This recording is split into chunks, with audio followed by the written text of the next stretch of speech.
Hey guys, picture this. You're knee-deep in snow that crunches like shattered glass under your boots, your breath freezing into clouds that hang in the air like ghostly spectators, and every flicker of light from your feeble hearth feels as precious as stolen gold. Welcome to the medieval winter survival show you never signed up for. Before you get comfortable, please hit like and subscribe, but only if you truly enjoy what I do. Drop a comment telling me where you're tuning in from and what time it is for you. It's always fascinating to see who's joining us from around the world. Now dim the lights, maybe turn on a fan for that soft background hum, and let's dive together into today's journey. Imagine waking up on the first cold morning of winter in a single-room mud and thatch hovel that doubles as your kitchen, bedroom, workshop, and sauna, minus the sauna part because the smoke never leaves. You rub your hands against each other until they sting, wondering if the damp straw mattress beneath you is frozen solid. You roll out from under a tattered blanket, so many stitch jobs that it's more patchwork than blanket, and immediately wonder why you ever thought this season would be fun. Welcome to the medieval peasant's daily nightmare, where survival means turning absurd superstition into practical skill and praying to every saint and deity you can name for even a scrap of warmth. First order of business, fire maintenance.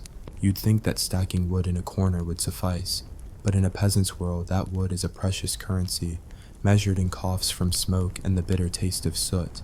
You spend your daylight hours scurrying through your tiny coppice plot, gathering branches no bigger than your thumb, because any log thicker than that demands oxen or a neighbor's help, both luxuries reserved for weddings, plague funerals, and when your lord's manor needs fuel. Back home, you chip away at bark with a flint to catch the spark and coax the embers into life, praying your dried moss and animal fat mixture still works. Spoiler alert, half the time it doesn't, because medieval kindling often involved damp wood and false hope. With the hearth finally crackling, albeit more smoke than flame, you gather everyone around like a dysfunctional family therapy session, except the therapy is silently wishing each other dead, so there's more fish stew to go around. Yes, fish, because if you're inland, dried fish and salted cod are your saviors, or your tormentors, depending on how well they were preserved. If they're salt-caked and rock-hard, you steam them over the fire until they thaw, revealing that unmistakable funk. Chewing through sinew and tooth-breaking scales builds character, they say. Sure, if that character aspires to be a rodent gnawing on a cemetery fence. Next comes rationing. You thought modern dieting was rough? Try surviving on what amounts to a third of a carrot and a spoonful of pottage made from turnips and barley that was harvested when someone remembered the crops actually grew. And that's if the harvest wasn't wiped out by an early frost or a careless neighbor who forgot to pray at the proper hours. You portion your meager stew between everyone, children included, to save on fuel costs, because calories are both precious and terrifying. They might give you warmth now, but damn you later when you realize your entire livestock has been slaughtered for the winter. Shelter upgrades consist of draping old furs over broken walls and sealing cracks with mud plaster mixed with straw, essentially medieval duct tape. Through these amateur insulation techniques, you block enough the wind to stop your sputtering hearth from flickering into oblivion, but not enough to prevent frost from creeping in at night, forming delicate ice sculptures on your blankets. When you wake in the dark, you know winter has won. Every breath is a pillow of cold. Every movement feels like wrestling a corpse, and your toes have resigned themselves to amputation, metaphorically, at least. But plucky peasants are nothing if not resourceful. Enter the communal barn. Picture a rambling timber structure where half the village's firewood, livestock, and over-optimistic hopes are stored. You herd your goats, your personal ankle-biters that double as natural space heaters, and tuck them in alongside your pigs, cows, and that one perplexed sheep that can't decide which door to use. Their body heat raises the internal temperature by a few precious degrees, a fact that leads to frantic goat yoga sessions when the temperature dips below what we'd consider terribly chilly. Hilarious until the goat headbutts you at dawn, demanding breakfast. Of course, all this communal warmth comes with trade-offs. Ever tried sharing a barn with 20 sweaty, terrified animals? The scent is like someone took every musk stick ever invented and blended them with wet hay and regret. You grin politely while the farmer up the lane warns you about barn plague, which is code for every vermin and pathogen known to farmer kind. Fleas, lice, and those adorable tiny worms that wriggle under your skin, all make themselves at home, turning you into a scratching zombie who curses every itch as divine retribution. And then there's clothing. Modern people joke about layering up with cute sweaters. Peasant chic, anyone? But medieval peasants wore tunics that could double as hula hoops once soaked in sweat or snowmelt. Underneath, linen shirts that hold more moisture than a sponge. Over that, a woolen tunic so moth-eaten it's practically Swiss cheese. On your legs, coarse wool stockings held up by a rope belt because elastic wouldn't show up for another few centuries. Gloves were often fingerless so you could feel the bitter countdown on each fingertip as the cold attacked. Hoods and coifs, fabric hats that make you look like a reject from a bucket, were game changers, if only because they distract visitors from noticing your missing ears. Feasting in winter is also a spectator sport. If you're lucky enough to own a pig, you've just embarked on the season's biggest event, the slaughter feast. It's a communal ritual where nearly everyone gathers around vats of boiling lard, waist deep in blood, to butcher the hog. You leave with more salted meat than sense, and your pockets smell like a butcher's apron for weeks. The lucky few with the strongest stomachs brag about eating fresh pork blood pudding by candlelight, while the rest of you nod appreciatively and stick to your whimpering rabbits, if you even had rabbits to begin with. Beyond physical suffering, there's superstition. Every creak of the rafters means a ghost has come to snatch your soul.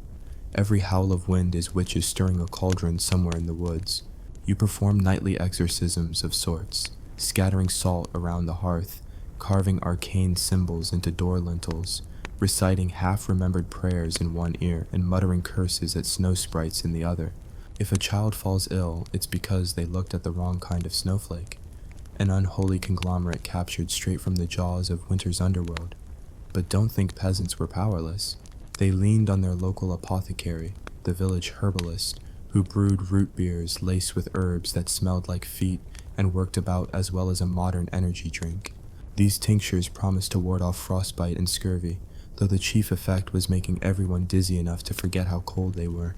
Some brave soul would also smoke meat and vegetables in a makeshift kiln patched together from broken pots, ensuring that at least once in the season you'd taste something that didn't qualify as fermented sadness. As days mercilessly lengthened, survival hinged on morale. You dragged sackcloth-wrapped pallets to communal gatherings where someone played a one-stringed fiddle, roughly the medieval equivalent of scraping your fingernails across a chalkboard, and villagers danced in circles to keep blood pumping. You traded gossip about the lord's daughter eloping with the blacksmith's boy, which was scandalous fodder until someone slipped on frozen dung and broke an arm. Even that became entertainment, because it's hard to feel your own misery when someone else's fate is more spectacularly unfortunate. And so you stagger through the deadliest winters armed with a combination of half-baked technology, communal insanity, and stubborn hope. When spring finally teases the land with a timid thaw, you emerge from your hovel blinking at the sun like a bat disoriented by daylight, cheeks cracked, toes numb, hands stained with soot, and heart strangely proud. You've endured the absurdity, the hunger, and the cruelty of frost, survived to tell the tale, complete with sarcastic commentary and the faint echo of every curse ever uttered under the biting whip of winter's lash. Here's the medieval truth. You didn't just survive. You became a winter warrior armed with ridiculous traditions, suffocating clothing, and a sense of humor so dark it could melt snow. Stay tuned for the next chapter of Frostbitten Heroics, because if you thought this was absurd, wait until we explore how they turned hygiene into a public health hazard. Until then, may your hearth blaze brighter, your stew be chunkier, and your heart remain ever absurd. They say that once the snowdrifts swallow your front door, the real entertainment begins. Think of it as nature's version of being trapped in a blizzard-themed escape room, except the only key is a handful of boiled turnip scraps. By the time you're 3 weeks into winter, the novelty of staring at the same cracked wall while you gnaw on half-rotten vegetables has worn off, replaced by a desperate curiosity for literally anything new. A stray crow perched on your roof, the distant clang of the church bell signaling noon, or the rare whisper of a peddler passing through with talismans, guaranteed to ward off frostbite, famine, and unwanted in-laws. You haggle over an ironically named heatstone that feels like a lump of damp clay but costs a week's worth of barley rations, worth every mouthful you're not eating, you tell yourself. It's around this time that your social life flourishes. not in a modern sense of brunches and book clubs, but rather in clustered doorways, where neighbors trade bad news like it's precious cargo. You stand shoulder to shoulder under dripping eaves, comparing frostbite stories and the latest mutation of cough that's sweeping the village. Gerald the miller swears his left toe turned a perfect shade of violet before it fell off. No small feat of nature's palate, while Agnes the washerwoman insists her husband survived on nothing but stale cheese for a fortnight, emerging with what she calls musket disease, though historians now believe it was just scurvy. The gossip flies faster than a snowball, each morsel more entertaining than the last. Old Widow Brown got caught selling her husband's farm tools to buy spices, and now the bailiff's hounds are sniffing around her hovel like canine coroners. Community isn't just about shared misery, it's about shared diversions. Enter the midwinter wassail, a ritual in which villagers parade through the orchards, banging pots and shouting incantations to wake the apple trees from their slumber. You don a mask carved from birch bark that makes you look like a deranged raccoon and join the cacophony, convinced that even the trees deserve a good scare before being hacked down for firewood.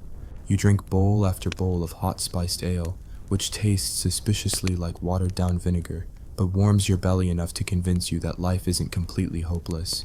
The local priest tries to bless the ceremony, an incongruent flourish of Latin prayers amid the drunken howls, and you applaud politely before ducking off to relieve yourself behind a snowbank, because modesty is a luxury you can't afford when every second counts against frostbite. While you're busy salvaging your dignity from the snow, your livestock has other ideas. The barn, once a cozy refuge, turns into a Shakespearean tragedy, where stubborn goats play Hamlet, cows moo existentially, and the occasional pig stages a revolt by escaping into the wilderness. You spend half your daylight chasing hoofed fugitives through drifts waist-high, your breath escaping in panicked gasps as the wind turns your scarf into a frozen noose. Chasing livestock might sound absurdly entertaining to modern ears, but when your family's larder depends on every single goat, teat producing a sip of milk, it feels like a gladiatorial trial, though the spectators are only a couple of crows and a snow owl judging you with imperial indifference. Inside, the hovel becomes a claustrophobic dystopia. Smoke from the hearth curls through the rafters, leaving a permanent haze that makes everyone look like they've been weeping tears of ash. You try to clean the soot off the walls with a damp rag, only to create streaks that resemble the abstract scribbles of an enraged toddler. The only light comes from a handful of tallow candles that burn with the enthusiasm of a dying firefly, and once you've mastered the delicate art of trimming the wicks low enough to minimize smoke yet high enough to keep them lit, you feel like a wizard of illumination, albeit one whose magic could barely power a single nightlight. By midwinter, boredom becomes your cruelest enemy. You've recited every prayer in your patchy hymnal, played knucklebones until your fingers cramp, and rewatched the same woodcut print of the Last Judgment so many times you start imagining new demons lurking in the margins. You consider sketching them in for the artist's next revision, but lack any real ink beyond the wine dregs you've been saving for medicine. The local scribe's refusal to let you ink his precious supply only reinforces the hierarchy. Literacy is the aristocrat's toy, and you're left scribbling stick figures in the dirt floor with a charred twig. Then there's the ever-present threat of winter wasting, a polite term for the slow consumption of body heat and morale. Each morning, you weigh your own body temperature against the meager fire's strength, calculating whether to risk stepping outside for more wood or staying put and trading warmth for dwindling daylight. You develop strategies that rival military campaigns, sending your stoic eldest son on stealth missions to retrieve hidden caches of deadwood under cover of darkness, bribing skittish neighbors with promises of extra eggless eggnog, in reality, scalded water with a hint of rosemary, negotiating wood-sharing treaties with the neighboring hamlet, essentially pacts to burn half their forest in exchange for half of yours. Spoiler, treaties meant to last 6 nights dissolve by dawn. In between these frostbitten gambits, the church calls forth its winter alms program. You shuffle to the nave where a handful of grizzled monks distribute crusts of bread that taste like stale cardboard, and a thin soup rumored to be made from boiled nettles. The monks assure you it's fortified with holy virtues, though some speculate those virtues are simply centuries of accumulated mold supporting itself in nutrient-rich broth. You nod gratefully, tuck the scraps under your arm, and hurry back to your hovel, where gnawing hunger fights with shame at accepting charity. You wonder if the monks ever feel guilt for tithing you into this state. But by the time you've walked home, knees trembling, you find resignation has replaced indignation. Winter also brings rare, spine-tingling spectacles. On clear nights, you peek through your frosted window at the northern lights, painting the sky in undulating hues of green and purple, as if the heavens themselves are mocking your domestic suffering. You gasp at celestial beauty and briefly forget your frostbitten toes. Yet even this marvel demands humility. Legend holds that staring too long summons the Fey King to kidnap mortals and barter them for a herd of phantom cattle. So you avert your gaze after a few moments, convincing yourself that the only frostbite worth risking is on your pride. As the weeks crawl by, you acquire a perverse pride in your survival techniques. You can identify edible moss, fracture ice to catch fish beneath the frozen pond, and engineer thermal sacks by layering straw and animal skins around your body like a medieval spacesuit.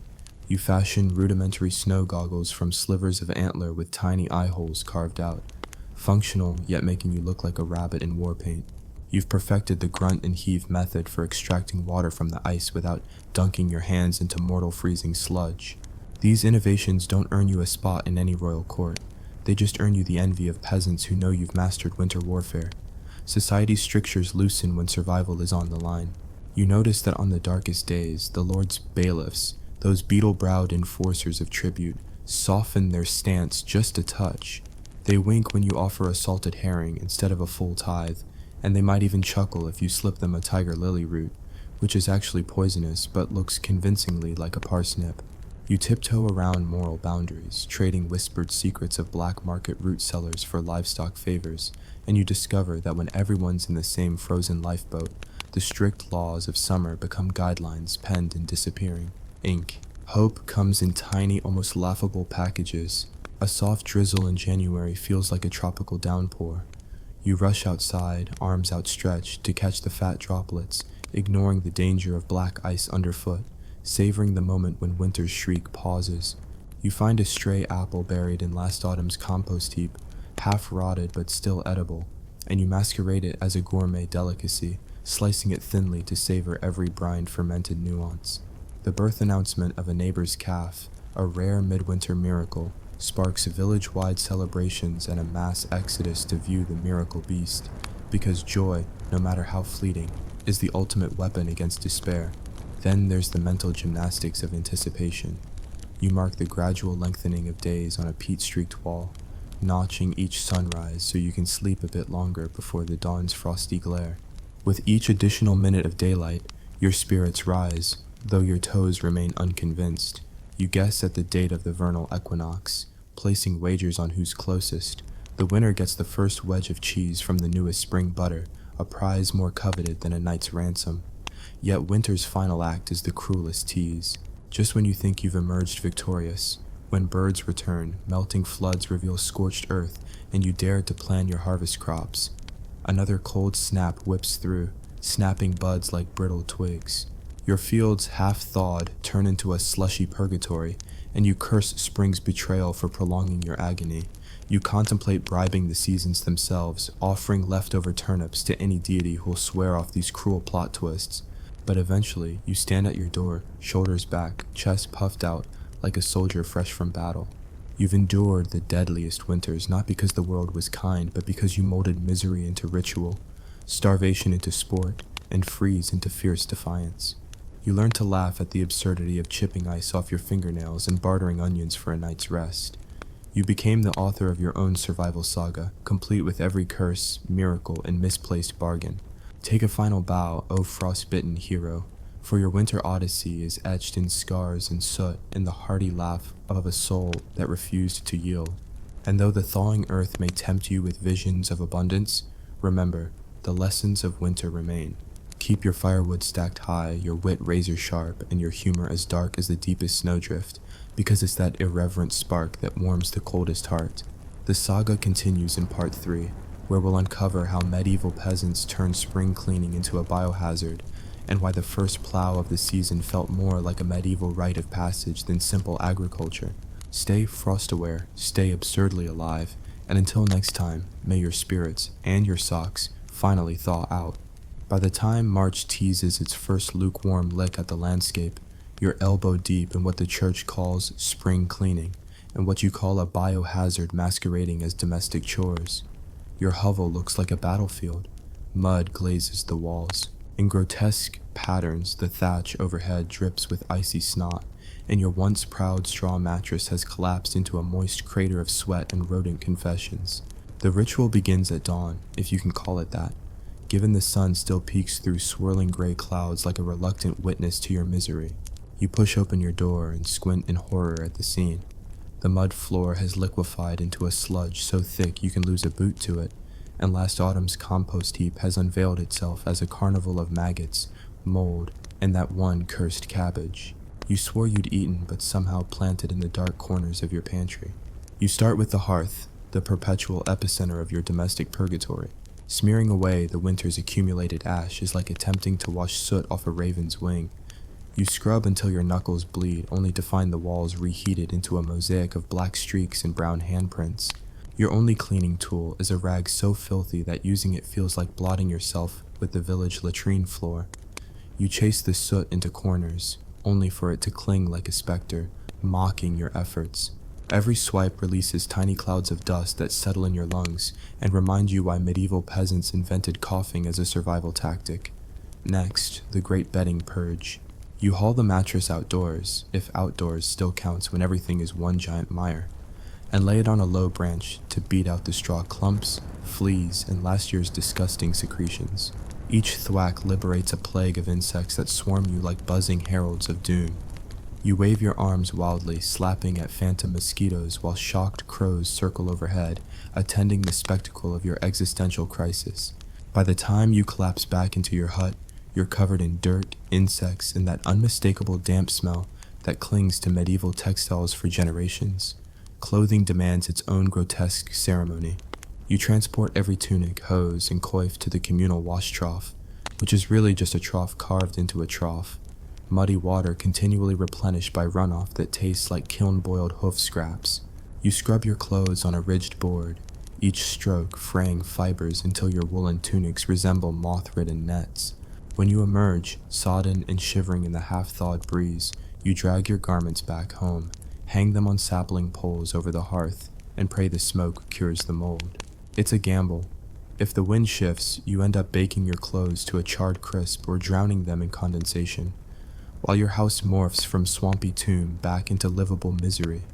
The farm beckons you into its own spring theater. The fields, once emerald with barley, now resemble a marshland version of Dante's circles, furrows flooded with meltwater that threaten to drown the seeds beneath. Plowing begins with the local plow ox, a stoic beast whose ribs you can count through its rib-ruffling hide. You hitch the plow, a rusty iron wedge you inherited from a neighbor whose funeral you still attended in your winter's best, behind the ox. Each pass through the soggy soil is a struggle akin to dragging an anchor through molasses. With every tug, you curse the inventor of agriculture and fantasize about a world where crops plant themselves. Planting itself is a gamble. You drop seeds of wheat and barley into soaking rows, hoping they won't rot in the oversaturated earth. You sprinkle turnip seeds with trembling fingers, turnips being the peasant's sacramental root, prized equally for pottage and livestock fodder, praying to San Isidore that they germinate before the next cold snap buries them. As you plant, skittish spring frogs leap from puddle to puddle, their frantic croaks echoing your panic over unpredictable weather. You cover your rows with straw thatch to insulate them, effectively creating miniature medieval greenhouses, albeit ones that smell like fermented hay and sweat. Meanwhile, the barn emerges from winter's chrysalis, and your animals greet you like old drunk uncles, smeared in slush and manure. Their fur is spiked with ice, and their eyes gleam with the betrayal of having spent the season crammed together. You groom your goats, scraping caked mud from their coats with a stick, only to discover half of them have shed winter fur in clumps, exposing pale flesh that shivers under your fingers. You milk them, capturing the first warm dribble of goat's milk in a cracked bowl that you hope won't leak. You sip it, grimace, and set the rest aside to make cheese, since homemade cheese is medieval peasants' answer to both food security and ongoing stomach distress. As the thaw advances, the village road turns into a glacial rink. You navigate it in hobnailed boots that give zero traction.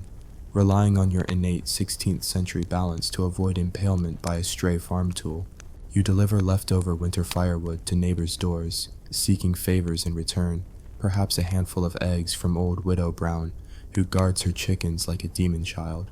You barter wood for honey, which you'll dilute into yet another tincture, this one promising to cure the rickets that plague your knees after months of stooping in the fields.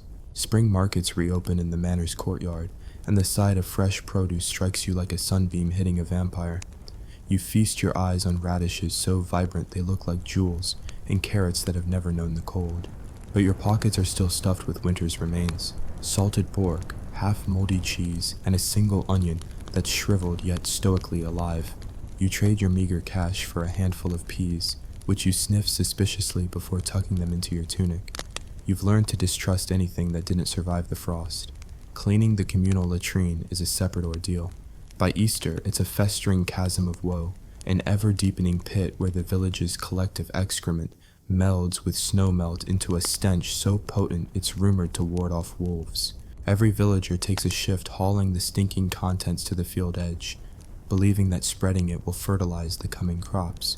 You heave buckets full, wincing as the black sludge drips between your bare fingers, latex gloves being centuries away, and pray you don't contract something exotic enough to make the plague look like a mild inconvenience.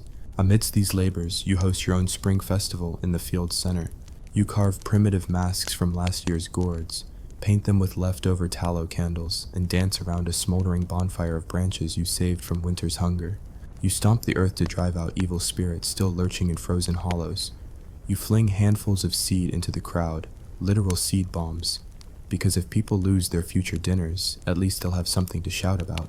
The local priest sprinkles holy water over the revelers, grimacing at the dust kicked up by dancing clogs. You dodge the droplets because holy water on a spent firebrand can ignite more than spiritual fervor. In quieter moments, you wander to the frozen pond's edge, where the ice now creaks underfoot. You've mastered breaking through to fish all winter, but now it's the time to release any unlucky survivors. Because medieval ecology occasionally practiced mercy, you slide a wooden bucket under the ice, jiggle your hook, and hoist out scaly prizes that still twitch. You eat them raw, convinced they're a delicacy, until your stomach sends urgent protests so fierce you vow to cook the next catch. Disease remains your constant companion. Spring's thaw awakens every dormant bug, and your hovel becomes a petri dish for every fever and rash known to medieval medicine. You brew a cure from willow bark, a proto-aspirin if you squint hard enough, and swaddle yourself in blankets, sweating through half your wood supply. The local barber surgeon offers bloodletting to balance your humors, a fancy term for poking you with leeches until you'd beg to have your own ears chewed off by rats instead. You decline politely, clutching your swollen arm where a leech once latched on, convinced that survival has more to do with dread and less with anatomy. Yet despite the biohazards, the thaw brings hope in small wonders. You spot the first wildflowers, blue and white speckles peeping through the mud. You inhale the scent of thawed earth, a pungent perfume that tastes like possibility. The first swallow swoops overhead, a feathery herald of longer days. You gather in the churchyard for sunrise service, huddled in muddy pews, and listen to the priest declare that winter's reign is over. You look down at your muddy boots, your patched clothes, your cracked hands, and you feel a fierce pride. You're not the aristocrat who bids farewell to winter from a heated fortress. You're the peasant who wrestled it into submission. To commemorate the end of your 26-week odyssey through ice and despair, you host a modest feast: fish pie from your spring catch, fresh radish slices traded at market, and bread baked with your first mindfully saved grains. You raise a cup of goat's milk, now transformed into tangy cheese in your makeshift presses, to toast your survival.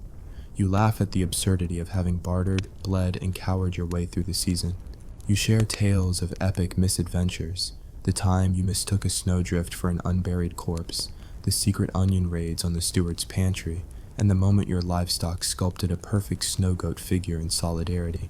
As dusk falls and fireflies awaken in the thaw's humid air, you lean against your doorframe and survey the village reborn in mud and green shoots.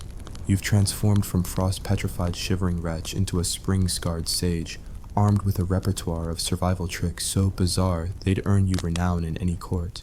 Your story is far from over. The land still needs tending, The hay must be harvested and the summer specter of drought will loom soon enough. But for now, you exhale the long-held breath of endurance and savor the messy miracle of melting. Stay tuned for part 4, where we'll explore the scorched earth horrors of medieval summer, how peasants invented sunburn before sunscreen, wrestled rats from granaries, and turned harvest festivals into gladiatorial sporting events. Until next time, may your boots stay laced, your pottage bubble, and your soul remain irreverently indomitable.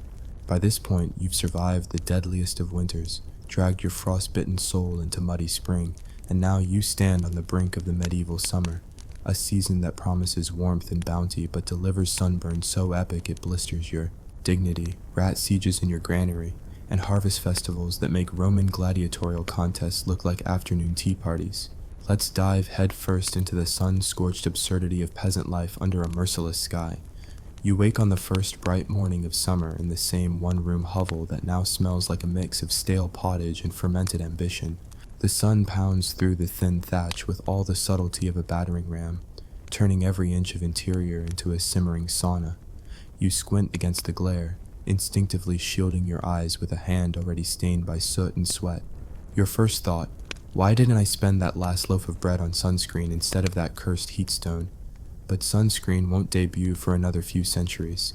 Your only defense is a scrap of linen tied over your forehead and the vague hope that, praying to Saint Elmo's fire will somehow deflect ultraviolet radiation.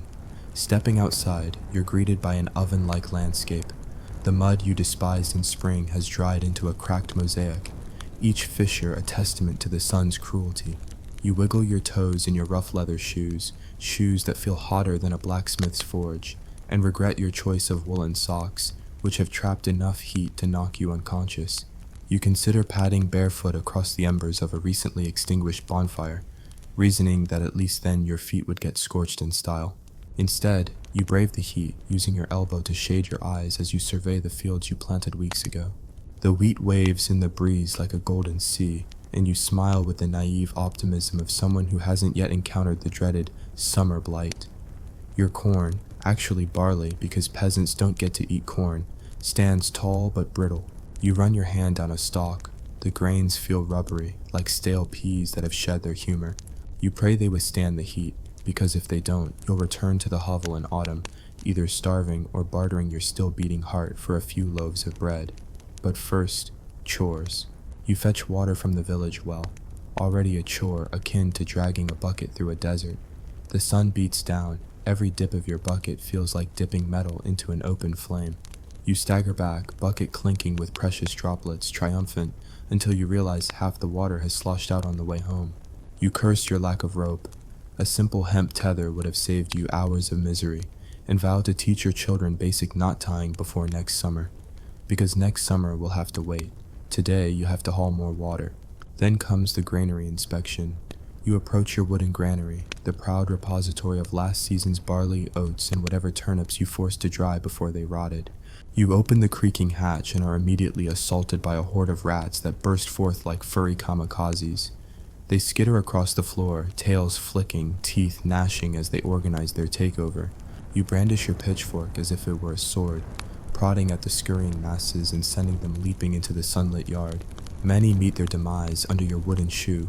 Others dive back into dark corners where they'll await the cover of dusk to resume their banquet. Granary rats are more than vermin, they're living siege engines.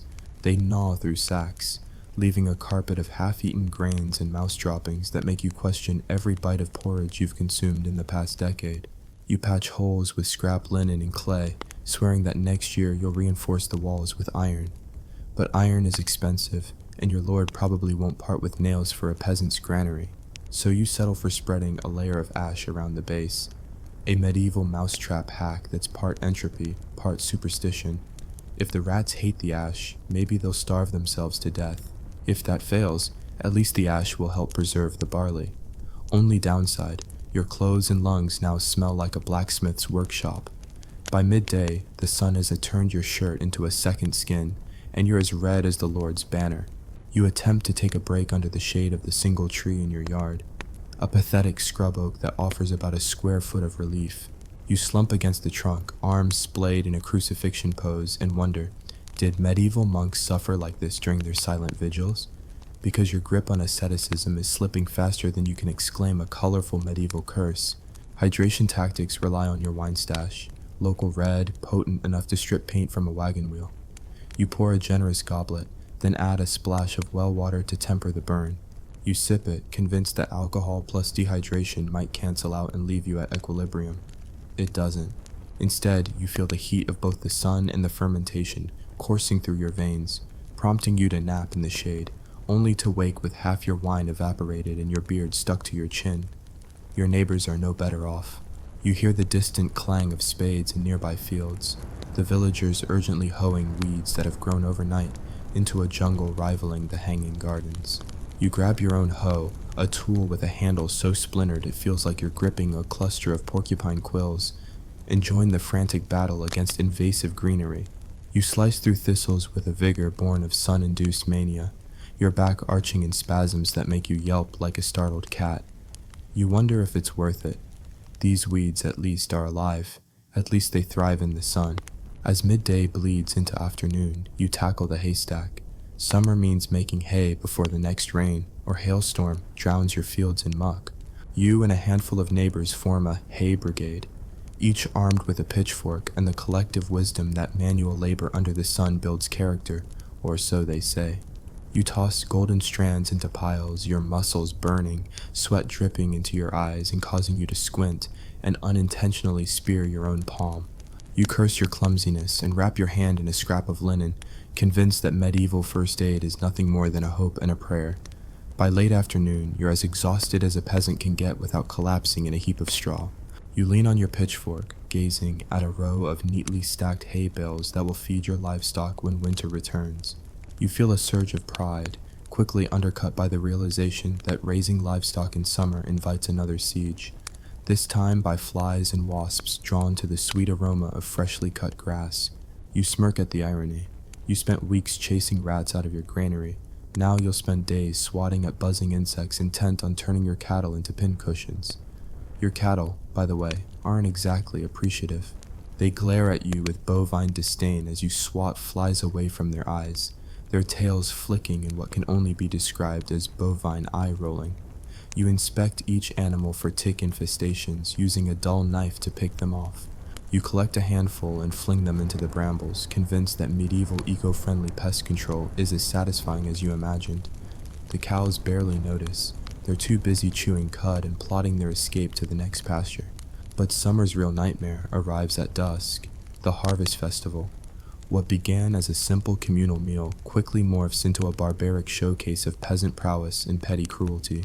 The Lord Steward decrees contests to entertain his aristocratic guests, because nothing says medieval fun like watching sweaty peasants perform inhuman feats for the amusement of robed nobles. You're roped into the potato sack race. Sorry, there are no potatoes in Europe yet, so it's turnip sack race, where you hop toward the finish line, dodging gnarled roots and face-planting more times than you care to count. The steward laughs, the nobles clink their goblets, and you leave with a bruised ego and a smattering of dirt in places you'd rather not think about. Next up, the tug of war. It's you and a dozen other peasants against the neighboring village team. The rope is thick, made from braided hemp, the same stuff your children will be hanging from if you lose. You grip the fiber until your knuckles whiten and dig your heels into the dirt.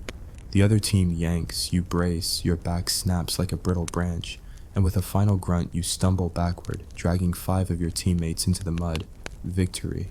You roar in triumph, covered head to toe in filth, and feel like a champion, until you realize the steward's dog has been humping your legs in enthusiasm, leaving you mortified. As night falls, you gather around the bonfire at the manor's edge. The flames claw at the sky, throwing shadows that dance across painted banners and carved wooden faces. A minstrel with a lute strums an off-key tune that inspires the peasants to dance. You join in, your laughter echoing through the courtyard, each step a rebellion against the toil you've endured. You spin a burlap sack into a makeshift skirt, create impromptu moves that Macarena would envy, and forget for a moment that your blistered feet will pay for this folly tomorrow. Feasting follows. Slices of fresh bread, so soft they might be angel feathers, wheels of cheese aged just enough to taste like heaven, and a pork roast carved by the steward's own hand. a display of generosity that tastes faintly of political maneuvering. You devour each morsel with feral intensity, cheeks bulging, eyes watering from both spice and exertion. You toast to summer's bounty, clinking wooden tankards brimming with cloudy ale that seems sweeter than any wine. You feel your heart swell with gratitude, and a bit of concern for your waistline, though vanity is a luxury few peasants can afford. The festival's climax is the mock battle. You don makeshift armor of leather patches and wooden planks, grab a blunt sword, and charge across the field at a fellow peasant simulating an enemy soldier.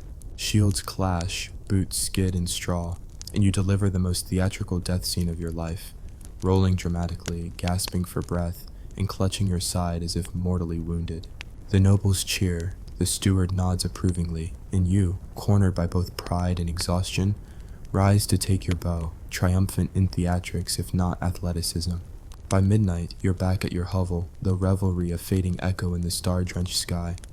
You strip off your festival garb, foul-smelling ragged bits you will never wash properly, crawl into your straw mattress, and collapse. Sleep comes in a flood, each breath a lullaby of exhaustion, but dawn arrives too quickly. You awaken to a chill in the air, a reminder that summer is fleeting, and your triumphs are tempered by the knowledge that the next season will bring its own horrors. Yet as you sit up, stretching stiff limbs, you realize you've mastered the art of medieval summer survival.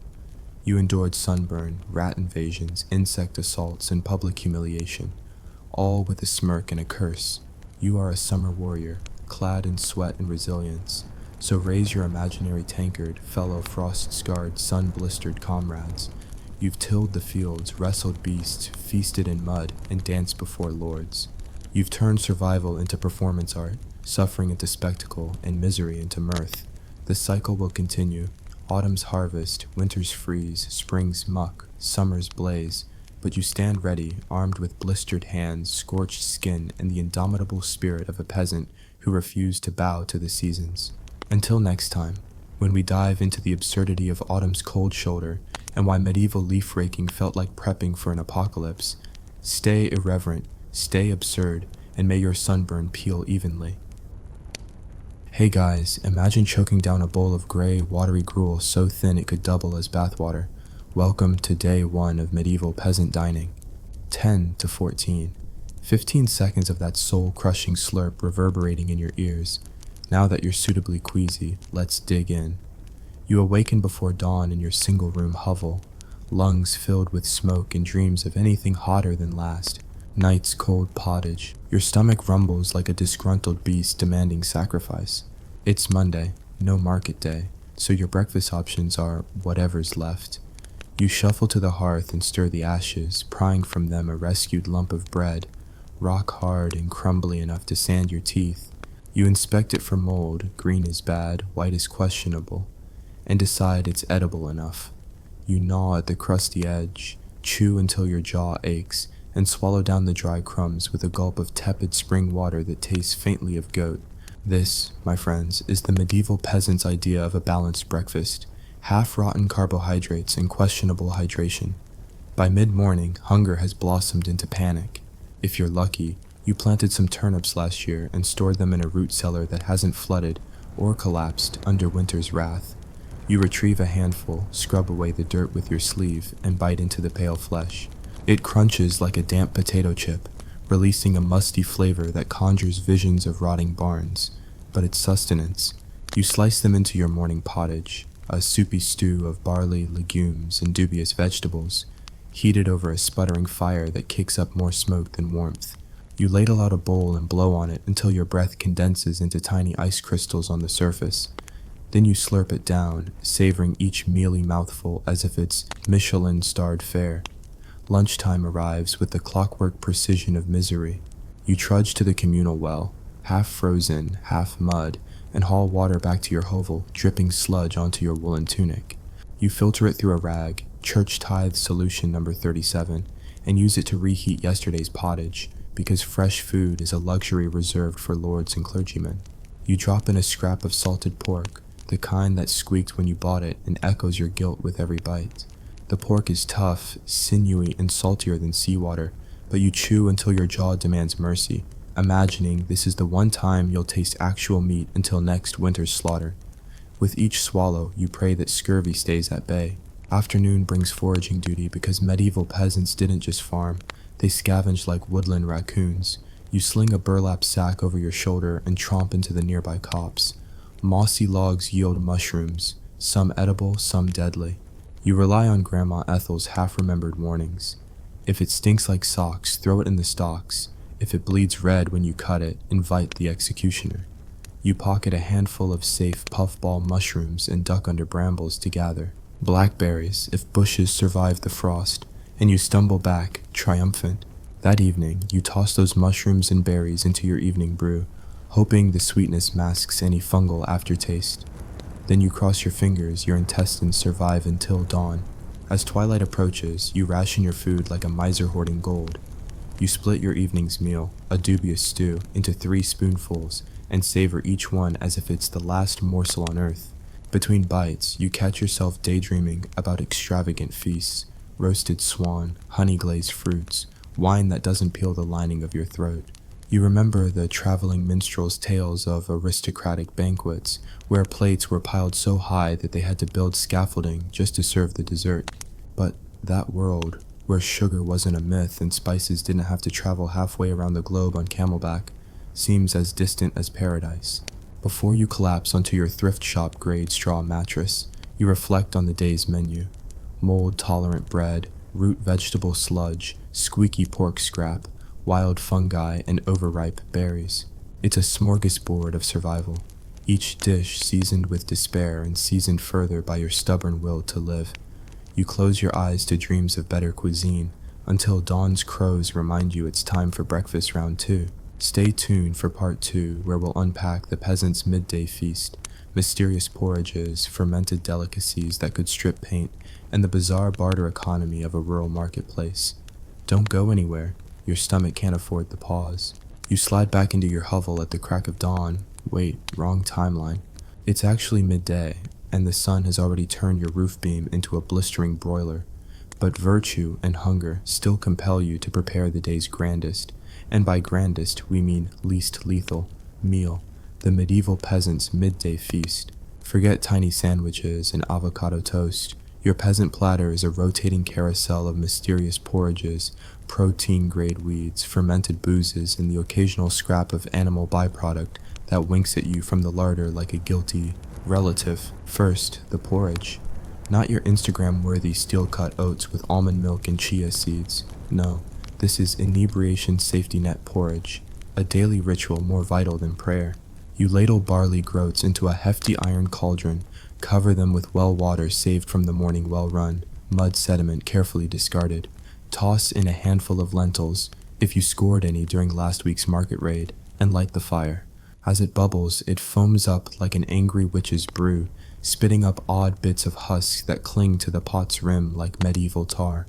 You stir with a wooden spoon carved from one of your last remaining oak branches, this one reserved for cauldron duty, lest you bore a hole in your favorite walking stick. Once the porridge has thickened to a consistency reminiscent of wallpaper paste, you season it. Spices? Huh? You have 2 options. Wild garlic you foraged in spring, now a brittle shard of flavor, or a pinch of salt so coarse it doubles as tooth exfoliant.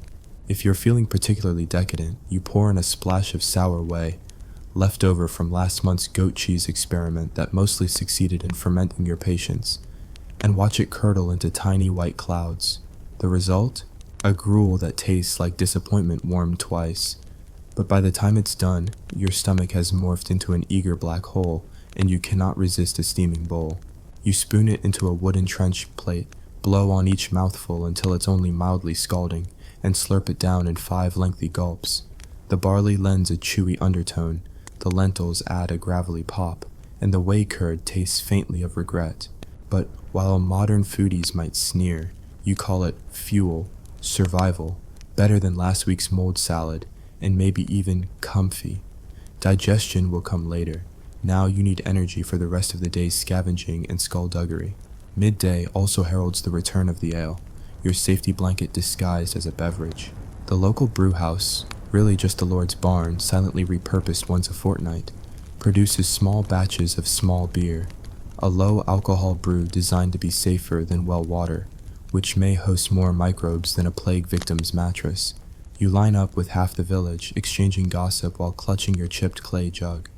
When it's your turn, the brewer pours a cloudy, pale liquid into your jug so slowly that each drop seems like a gift from above. You pay a handful of your meager pennies, coveted currency enough to buy a night's worth of onion soup, and stagger home, ale sloshing like liquid courage. Back in your hut, you pour the ale into a chipped wooden cup and sniff it, a bouquet of damp straw, faint cheese rind, and something you hope is hops. You raise it to your lips, only to realize you boiled your porridge in the same pot moments earlier. Your ale tastes faintly of barley gruel, but it warms your belly and numbs your brain just enough to make you believe you're at a hearthside tavern, rather than a one-room hovel. You chin the cup, wipe your mouth on your tunic, and pat yourself on the back for securing 2 cups worth for later. Between gulps, you nibble on herbal crisps, the peasant answer to gourmet kale chips. During spring, you forage dandelion leaves, plantain, and chickweed, then dried them on a rack over your fire. Today, they're brittle and dusted with ash, but when you crunch them between your teeth, you taste a green bitterness that screams vitamin C, survival, and possibly medieval dentistry. You wash them down with a small beer, imagining they're exotic seaweed from some far-off shore. But every midday feast demands protein. The lucky peasants, those within a 5-mile radius of a brook, have learned the stealthy art of fishing through ice or creek. You tie a shard of bone to a hastily carved hook, bait it with a worm you captured last evening, and lower it into the water. 15 minutes later, you haul up a scrawny minnow with enough bones to build a tiny skeleton. You pop it into your mouth whole, head, tail, and dubious entrails, and grit your teeth as they crunch through cartilage. Some folks call it cold water survival protein. You call it fish-flavored sawdust and wash it down with ale. If fish aren't an option, you resort to legume diplomacy. You sip leftover broth from last night's pottage, straining out the softest peas or beans that survived the boil. These legumes, split peas, broad beans, chickpeas if you're astronomically fortunate, offer a mushy bite that requires 0 chewing, perfect for weak jawlines. You savor each one like a rare gem, then gobble the broth for its salt content, the closest you'll get to a modern sports drink. The marketplace is another midday highlight, if highlight means organized chaos. You haul your wares, small sacks of barley, a few turnips, dried mushrooms, and your prized herbal crisps. In exchange, you hope to snag a meager portion of cheese curds, an egg or 2 from a nervous hen, or a glass bottle of vinegar, ancient medieval hot sauce. You haggle with peddlers whose accents vary as wildly as their honesty. You trade a pound of barley for 2 eggs, only to watch the peddler pocket an extra clove of garlic without blinking. It's a lesson in human nature. Every trade is both commerce and betrayal, and you leave the market with slightly fewer calories, but a sharp barometer of your neighbor's greed. Back home, the midday meal finale is the ale-soaked bone broth.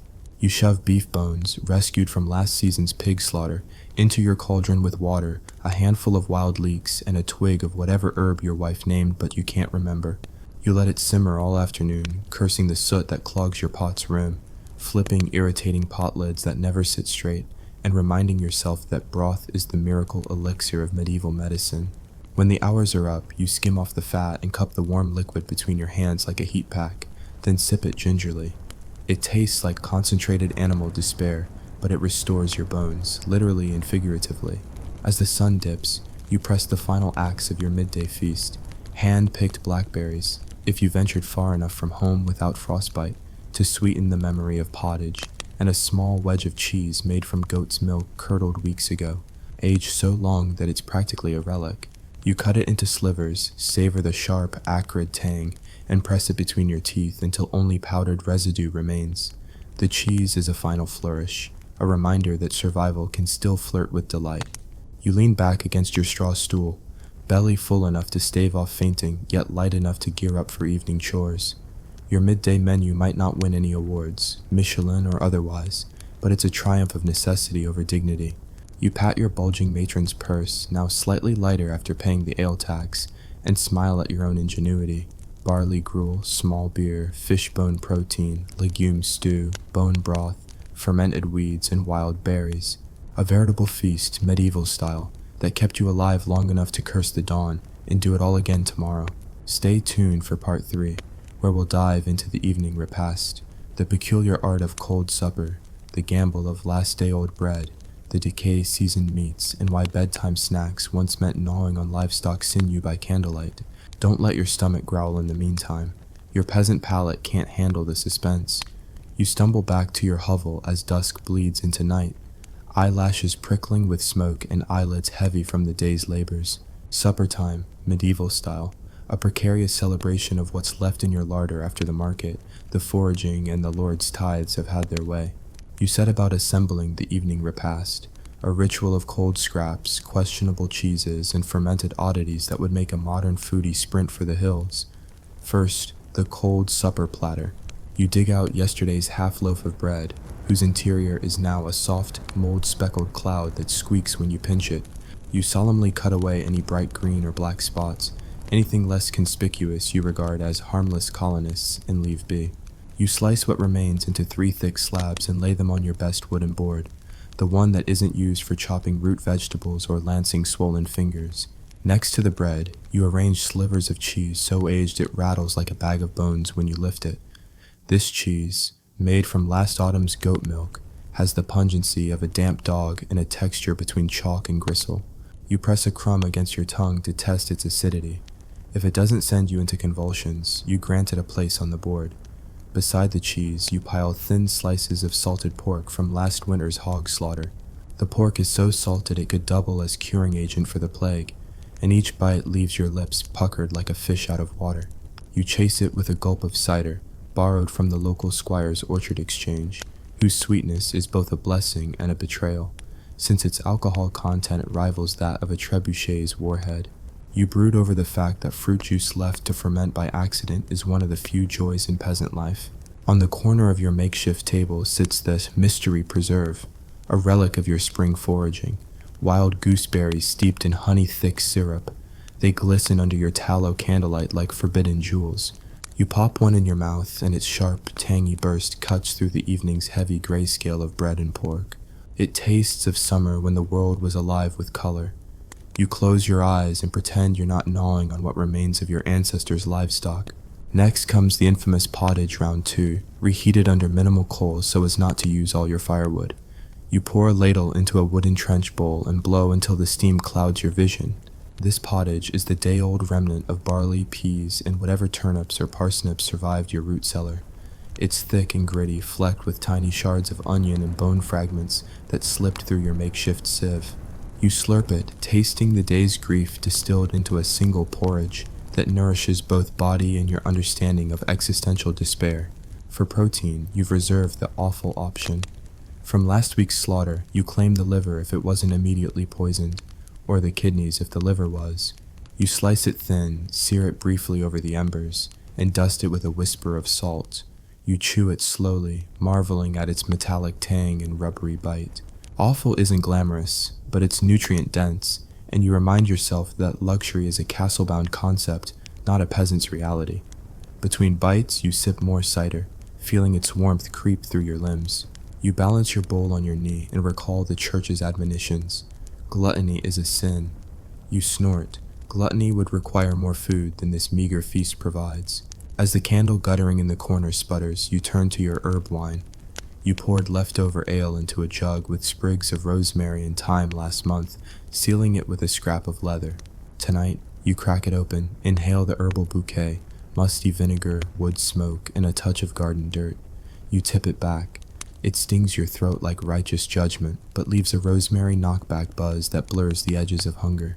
You pause to inspect your storage jars, pickled beans steeped since late spring, small fish cured in brine, and a jar of fermented cabbage, proto-sauerkraut that smells like a swamp's attic. You dip a piece of bean into your herb wine, chew it thoughtfully, and decide it's earthy. You nibble a herring fillet whose texture is somewhere between jerky and cardboard, then chase it with a gulp of water you filtered through a rag, because even brine lovers need hydration. Night feasting wouldn't be complete without the gamble of last-day-old bread. You snatch the heel from a neighbor's donation loaf, their last charity crumb, and nibble it, marveling at how it's both stale and teeming with life, as colonies of yeast thrived beyond your gaze. You chew carefully to avoid shards of crust that could chip a tooth and count the calories for tomorrow's survival tally. Finally, you retreat to your bedside snack, a medieval tradition of gnawing on dried animal sinew like a dog with its bone. You keep the sinew in a leather pouch tied to your belt, because this is the only meat you'll guarantee isn't sold or confiscated. You bite through its toughness, relishing the slow release of protein fibers that drip with marrow. You savor the primal satisfaction of gnawing. It reminds you you are alive, a predator at least for a few fleeting moments before sleep claims you. With the evening repast complete, you sit back on your straw pallet, candlelight dancing on your hovel's mud-plastered walls. You cradle your belly, slightly swollen, slightly singing praises, and reflect on the day's menu. Suspicious bread, rancid cheese, salt-to-the-bone pork, mystery preserves, regurgitated pottage, seared offal, herb wine, pickles, fish flakes, fermented, cabbage, and sinew. It's a feast by peasant standards, a collage of necessity and improvisation that keeps you alive and tangles you in humility. As sleep overtakes you, you rehearse tomorrow's foraging route. A new copse rumored to yield edible roots, a brook that might yield one last fish before it dries up, and a neighbor's cupboard you'd like to convince your cat to investigate. But for now, eyes closing, hunger dulling, body aching, you surrender to the medieval peasant's sweetest luxury, oblivion. By now, you've survived gnawing bones by candlelight and hoarding every last crumb. Welcome to the grand finale of peasant gastronomy, the art of preservation, the festival of famine avoidance, and the rare taste of joy when the Lord's gamekeeper sneaks you a haunch of venison. The true survival saga isn't just what you eat day to day, it's how you store it, celebrate it, and occasionally risk life and limb to steal a sip of imported wine before frost returns. In late summer, your pantry becomes your temple. You spend sun-baked afternoons laying out slabs of meat on scaffolds of yew to cure in the wind, thin strips of pork belly that already smell like both heaven and a hangover. You sprinkle them with brine so coarse it squeaks between your teeth, then weave them between hanging racks of fish and strips of leather hung to dry. Each lean strip is a prayer. May the maggots steer clear. May the salt keep out rot. May your neighbors not notice the smell or the sudden drop in their own bacon supply. But meat is precious. You reserve your prized haunches only for the greatest threat of winter, the horned moon famine, a local legend that foretells weeks when the sky darkens, birds fall silent, and root cellars flood with water. To prepare, you barter a month's worth of barley for smoked fish wheels. You tuck them into your root cellar, really a hole dug beneath your hut lined with straw and dung, and hope that the damp won't betray you. The slightest seep and your prized fish turn into a moldy ruin. Yet the memory of last year's accidental, fermented fish stew still binds you to this risky storage gamble. Grain storage is its own perilous science. You build a raised bin out of woven sticks to keep mice at bay. Each morning, you lift the lid and stare into the golden depths, counting kernels by the handful until your fingers ache. You bolster the sack seams with linen scraps to prevent rat raids, and you place chunks of rock salt at the bottom to absorb moisture. Your ancestors believed salt wards off evil spirits, but you know it also keeps fungus from taking root. Every so often you tap on the bin side. A hollow echo means the insects have hollowed out sections. A dull thud is a reassuring sign of grain still intact. This weekly ritual has become your own version of medieval sonar. Of course, your most prized triumph is the annual apple press. In September, you gather windfallen apples, bumped and bruised, too ugly for market, and you crush them underfoot in a hollowed trough lined with reeds. The resulting juice you funnel through linen to strain out bits of bark and worm. Then you place the pale liquid in barrels cobbled together from scavenged staves, seal them with wax from candle stubs, and bury them in the cool earth. By Christmas, you crack one open for the village feast. The sweet, pungent cider tastes of summer sunshine and fleeting freedom, until it warms too long in your belly and you stagger home singing indecent limericks to your frozen livestock. When the first frost nips at the ground, you turn to fermentation. You gather wild cabbage and press it into crocks layered with salt, weight it down with river stones, then pray it ferments into a sour slaw that could peel wallpaper. This sauerkraut is your secret weapon against scurvy, though its aroma in your hovel sometimes chases away even your cats. You cradle a bowl of the tangy leaves at the dinner table, reminding yourself that health is worth the olfactory assault. But preservation isn't just chemical, it's social. On Michaelmas Day, you host a communal turf-cutting tea. Villagers slice sods to repair roofs, while families share pastries made from the last of the season's wheat. These simple cakes, crumbly, dense, and dusted with sea salt, stolen from a traveling merchant, are consumed in wide-eyed reverence because sugar is still a legend imported by monks. You bite into yours and feel momentary bliss as the salt breaks the sweetness, a flavor so rare it could have been crafted in a royal court. And then there are the true feasts, Christmas and Easter, when the local abbey opens its pantry. You queue for monk's broth, a thin soup of fish bones and glutinous barley, but to you it's ambrosia.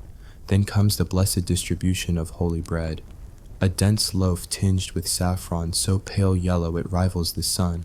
You guard your chunk from roaming children and dogs, savoring each crumb as if it's the last sprig of rosemary in Eden. Easter brings the hunt for the Lord's hounds. It's custom to pluck the first fresh rabbit or hare that bolts into the peasant's warren. If luck smiles, you snare a twitchy creature and roast it whole over your hearth. The meat is gamey, greasy, and utterly transformative, a stark reminder that while deprivation is your daily bread, feasting is the soul's sugar. You pass slices around the family, each bite chewed in silent gratitude, and even the greasy residue on your fingers feels like gold. Yet for every highlight, famine lurks. In years when rains betray you, you invent new dishes from desperation. Parsnip beer, nettle soup, and the dreaded chicken foot porridge, where stray claws simmer for hours to eke out gelatin. This dish tastes of chalk and regret, but the melting cartilage is lauded as a miracle cure for weak joints. You slurp it down between coughs, promising yourself to only eat it when the real famine darkens your door again. As midwinter gloom settles, you cling to traditions that boost morale. On Candlemas, you bake honey-glazed turnip rings of root vegetables soaked in the stolen remains of the Abbey's honey store.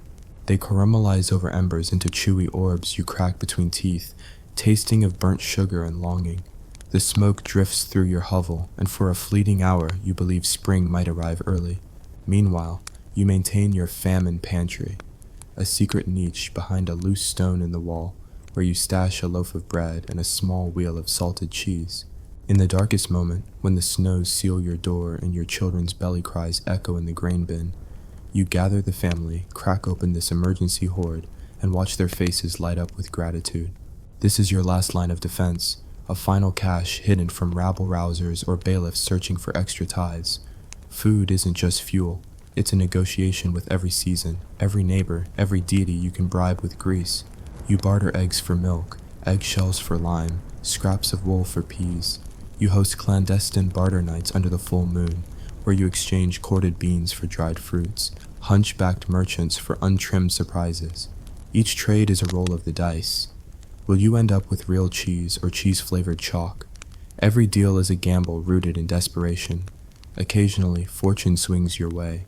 A wandering troubadour gives you a spice pouch, coriander seeds, a pinch of pepper, a leaf of something called bay. You crush them under a pestle carved from ox bone, then sprinkle them over your pottage until the aroma drowns out the dank. You spoon a single bite and taste color, the pink bite of pepper, the lemony zing of coriander.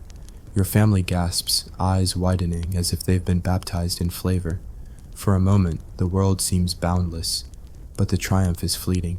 Soon, the spice runs out. The larder war begins again.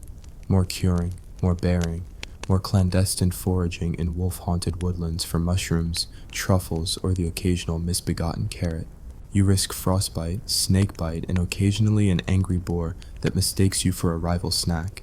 When spring's first warmth returns, you crack open your last barrels of cider, strain out the sludge, and raise a toast to survival. You lead a procession carrying your preserved treasures, jars of jam, crocks of kraut, wedges of jerky, through fields still mottled with snow. You march before the village, trumpeting your success over death and despair, and you take a final bite of smoky bacon so brittle it snaps like a twig. The crowd cheers, and in that moment the seasons align. Hunger, hope, hardship, and fleeting triumph. So what did medieval peasants really eat to stay alive? They dined on desperation disguised as pottage, feasted on folly preserved in salt, and celebrated survival with stolen spices and stolen moments of joy. They mastered the dark art of turning decay into sustenance, scarcity into ritual, and plain roots into legends of taste. In the unending cycle of seasons, every bite was a victory, every meal a gamble, and every crumb a testament to indomitable spirit. And as you close your feast, heart strangely full, you realize that true medieval cuisine was never about luxury. It was about making the most out of the least, finding laughter in the crunch of mold, and discovering joy in a stolen turnip ring. That, dear viewer, is the peasant's real recipe for survival. Equal parts ingenuity, grit, and a sardonic sense of humor that no famine could ever starve. Hey guys, imagine shivering through a moonless night, curled up in a heap of filthy rags behind the latrine wall, while rats sprint over your trembling limbs. Welcome to homelessness in medieval times. 10 to 14. 15 seconds of bone-gnawing cold and echoing street dogs. Now that you're suitably horrified, let's plunge into part 1. You wake with a start as the peal of the cathedral bells rips through your half-frozen skull. Before you even open your eyes, you recognize that familiar combination. The rancid perfume of rotting garbage mixed with the sulfurous breath of early morning slag fires. You roll over and find your meager possessions, 2 half-rotted onions, a scrap of leather pouch, and a handful of copper pennies, tangled in your only blanket, a moth-eaten tapestry that once belonged to someone of slightly better luck. You pat your pockets and realize you have exactly 3 pennies left, barely enough to buy a crust of bread, if you can find a baker willing to risk a mouthful of debt. Shivering to your knees, you stand and brush the mud and urine from your threadbare tunic. Across the muddy alleyway, you glimpse the manor's walls glittering in the dawn light, a constant reminder that sanctuary exists only on the other side of those gates. Gates that slam shut at cockcrow, sealing out destitution and hope in equal measure. You press your back against the damp stone, lean your head back, and manage a half-hearted prayer. Saints above, deliver me from vermin, hunger, and the bailiff's whip. The saints, it seems, are on holiday. You shuffle into the street, feet wrapped in scraps of linen that do little to block the biting frost. Each step squelches in icy puddles and soaks the rags into a freezing slurry of filth and regret. Beside you, well-dressed tradesmen stride to their guild halls, clutching cloaks and canes, oblivious to the wretched figure skulking on the curb. Children dart past, shrieking and pointing, some delighted by your hollow cheeks and sunken eyes, others craning for a better view of the rag picker who smells of rot and desperation. Morning alms are your first hope, a handful of charity doled out by kindly clergy, though kindly is a generous description for men who hand you a stale biscuit with one hand and grip your wrist with the other, checking for signs of disease. You line up outside the church porch, each beggar clinging to the next like a chain of drowned rats.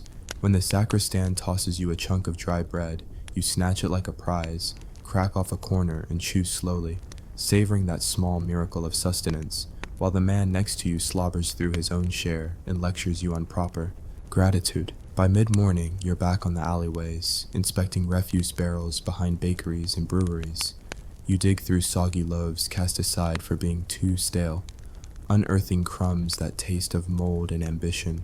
You pocket what you can, a torn piece of meat from a pig's hock, a handful of barley grains, maybe a discarded goat's cheese rind if luck shines upon your filth-caked fingers. Each morsel is a treasure, each beetle-ridden scrap worth more than any jewel in the noble's coffers. Hunger sharpens your senses. You pass a fishmonger ringing a small bell to clear the street. Fresh cod, fresh herring. You duck in, feigning nobility, and linger by the stall. The fishmonger eyes you suspiciously, but sees no harm in tossing you a thin fillet of offcut for a penny. You press the coin into his hand, snag the slimy flesh, and hurry away, tears stinging your eyes more from joy than cold. You retreat behind a refuse heap, tear the fish with trembling teeth, and swallow the raw flesh. No fire can be risked, lest the bailiff smell smoke and collapse your hiding place. As midday approaches, you crave warmth and companionship, so you join the throng outside the market's shelter. It's a roofed wooden platform where the parish poor huddle for shade or the occasional drizzle. You lean your head against a post and listen to merchants bicker over prices, pigeons swoop for spilled grain, and a blind minstrel strum a mournful tune on a cracked lute. You toss a bent penny into his upturned hat and hum along. Misery loves company, after all. Lunchtime for you is improvisation. You collect water from the public well, scooping from the same wooden bucket that hundreds of hands have dipped into, and use it to soften yesterday's waste bread.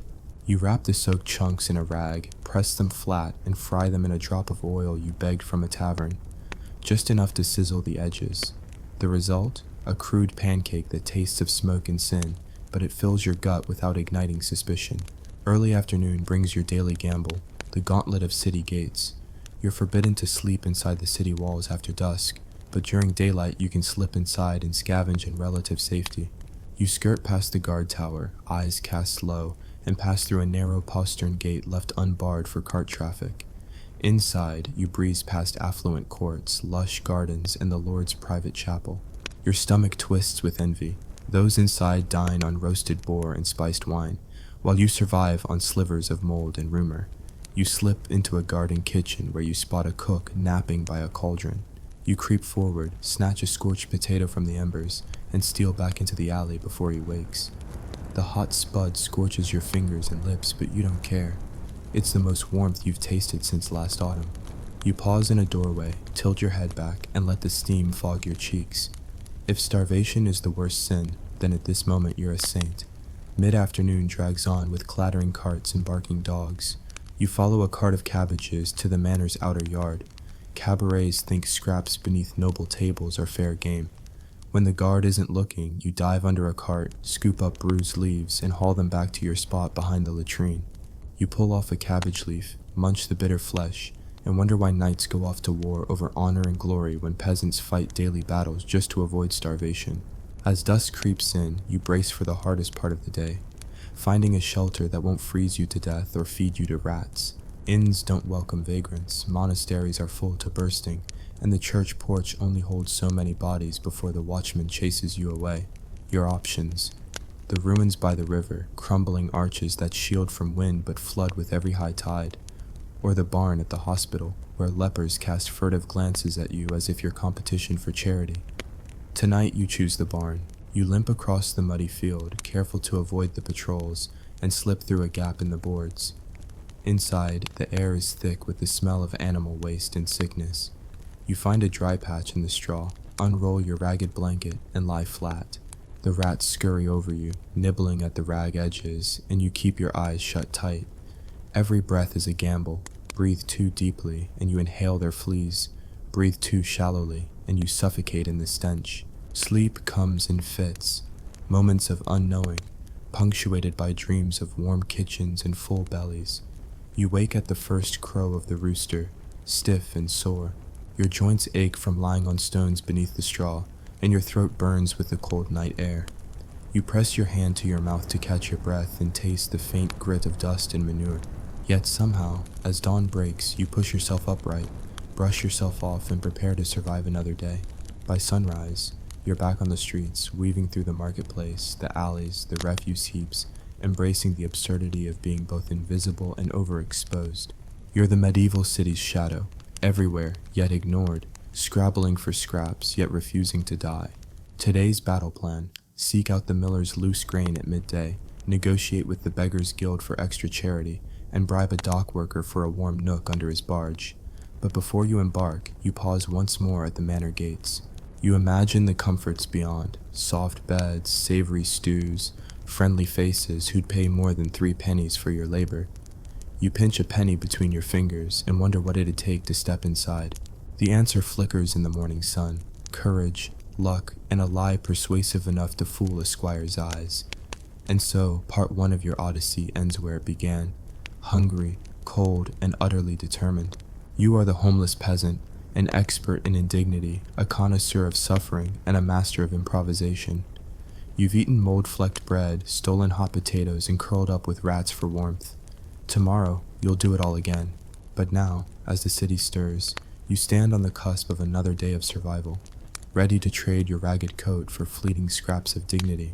Stay tuned for part 2, where we'll explore the darker alleys of charity, the perilous dance with city watchmen, and the surprising alliances forged in the shadows of medieval destitution. Don't stray too far. Your next lesson in humiliation is just around the corner. You slip away from the barn before dawn's first pale glow can fully register on the horizon. Every step a cautious negotiation with damp straw and anxious rats. Today's agenda: navigate the labyrinth of charity, outwit the city watch, and secure enough scraps to last until nightfall. preferably without recourse to licking spilt ale from a tavern floor. You draw your tattered hood low, conceal the glint of your copper pennies, and melt into the morning fog. First stop is the alms hall behind St. Aldhelm's. The wooden doors creak as you slip inside, joining a huddle of ill-clad figures swaying in the flickering torchlight. A stout clerk perches atop a crate, his ledger open and quill poised. He barks names and tallies heads. Thomas the Limp, 2 loaves. Mary the Widow, 1 loaf and half a mug of small beer. Geoffrey the Silent, 3. When it's your turn, you step forward, count your 3 pennies on your palm, and offer them with a flourish. The clerk eyes your ragged cloak and nods. Sheep's bread, sour and thin, he declares, sliding you a wafer-thin wedge that feels like a paper blessing.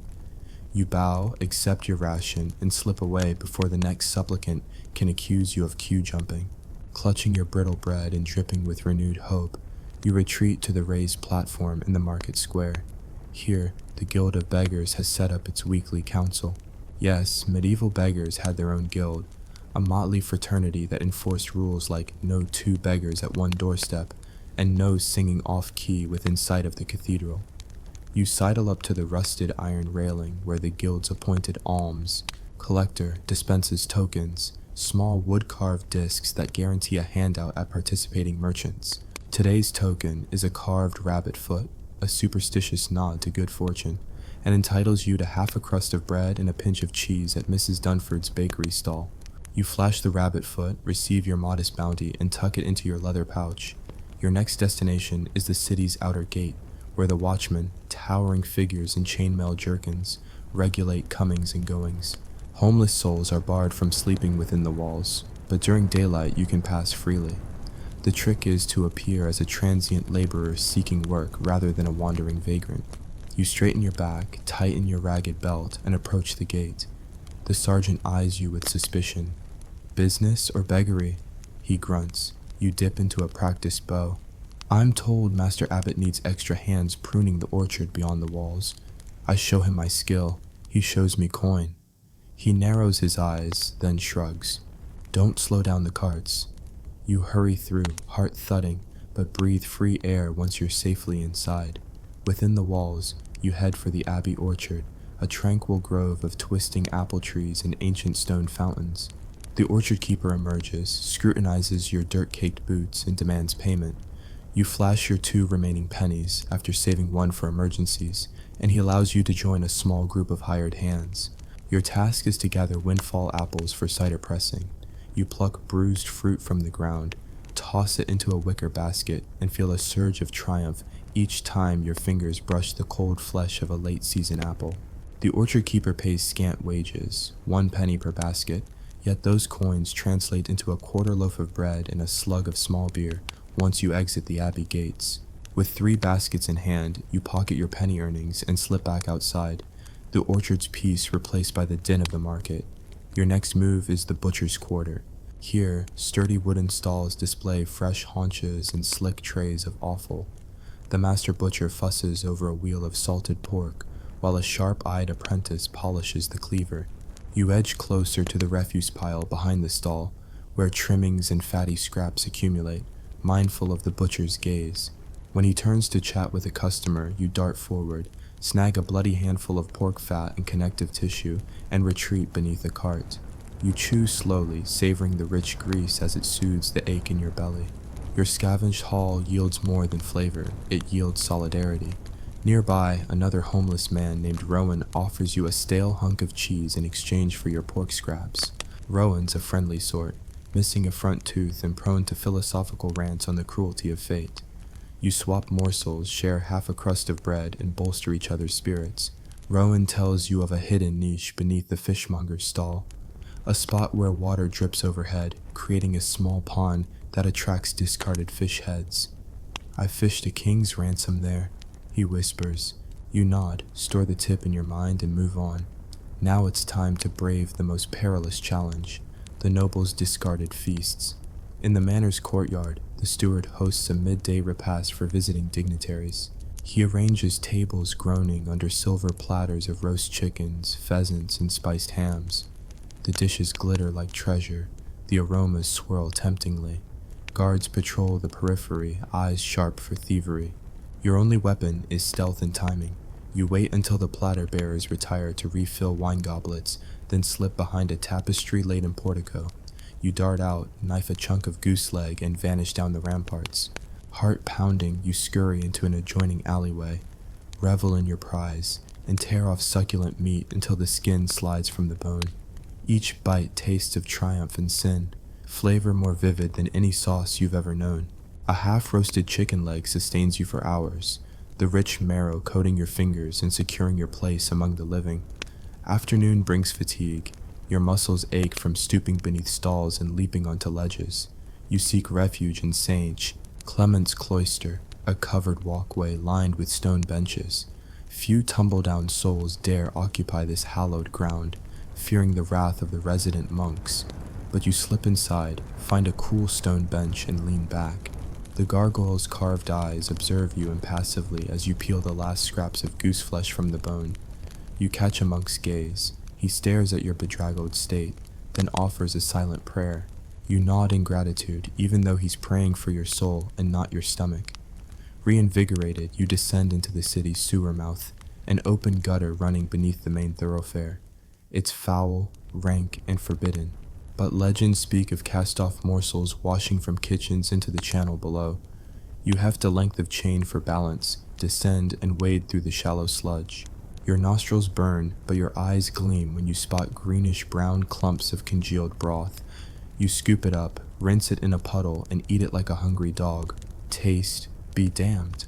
The sewer yields more than sustenance. It yields confidence. If you can survive this, you can survive anything. By late afternoon, the city watches shadows grow long. You know it's time to find a semi-safe spot for the night. The leper hospital's grounds hold a dilapidated chapel annex where infirm souls slumber on moss-strewn benches. You approach carefully, watch the infirm shuffle and cough, and slip into an empty corner. The damp stone feels illicitly warm against your back. Fellow outcasts breathe softly around you. Tubercular peasants, scalded millers, mad pilgrims. You wrap your meager blanket around you and drift towards sleep, lulled by the chorus of labored wheezes. Night's dangers loom, the bone-chilling riverbank, marauding bandits who prowl for easy prey, the cold that seeps into every joint. But here, among the forsaken, you find a grim fraternity. You wake once to the sound of a shrill cry, a man coughing blood onto the stone floor. You offer him half your blanket. He thanks you in a whisper. This fleeting kindness outweighs any crumb you've eaten today. Before dawn, you depart the chapel, cradling your soaked blanket and a half-burnt candle gifted by a sympathetic monk. You emerge into the pre-dawn chill, bones protesting, senses alive to every shadow and shape. Your body aches with exhaustion and triumph.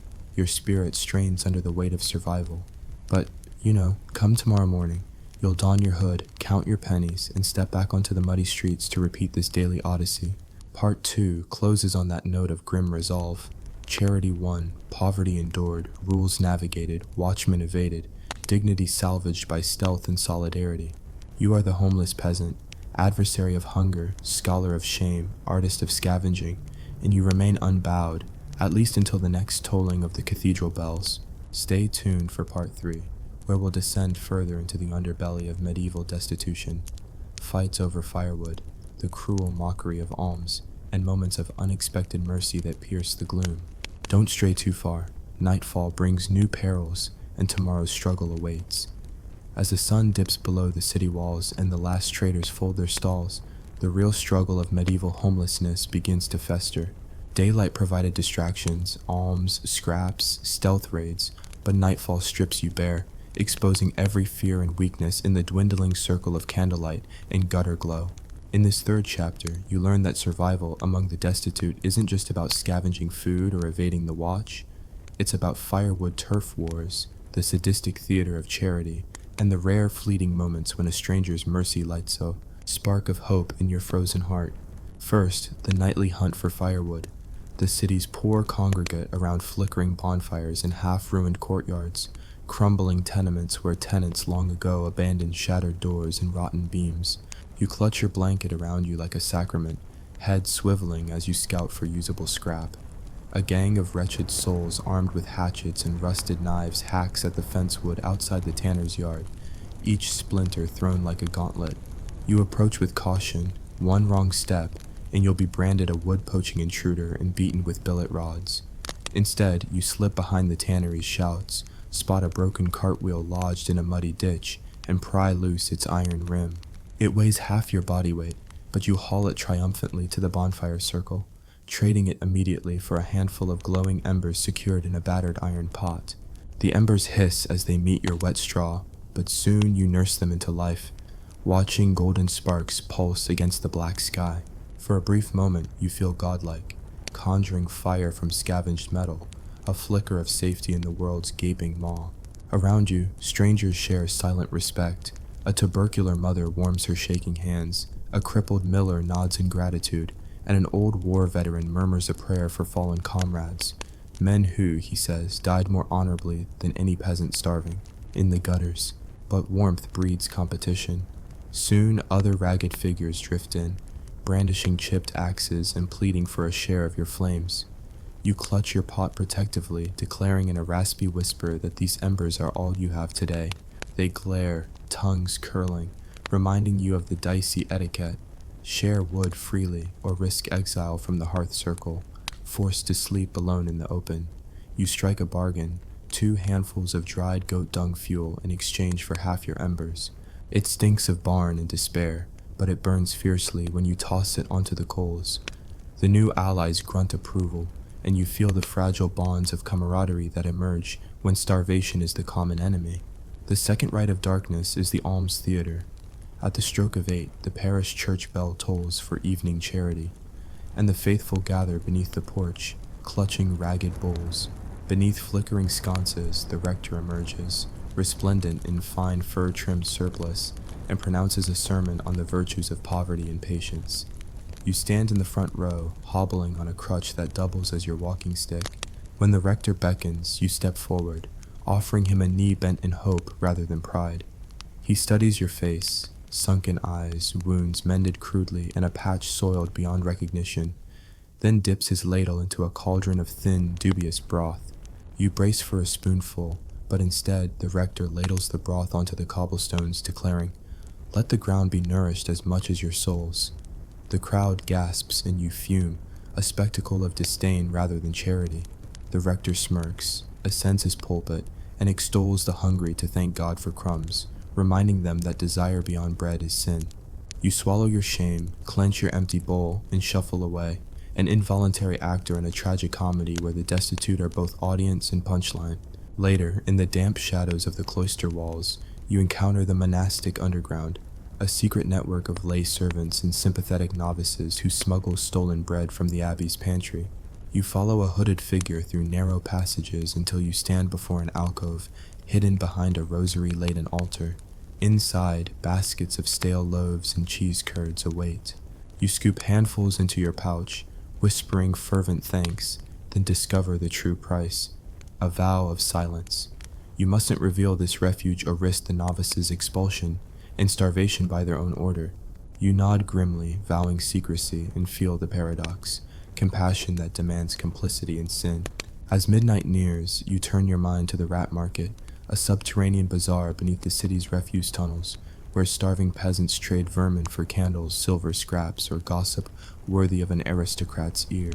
You descend through a manhole, the iron lid groaning beneath your weight, and slide down a rope ladder into darkness. The tunnels reek of decay, water pools around your ankles, and the walls are alive with skittering vermin that scuttle away at your intrusion.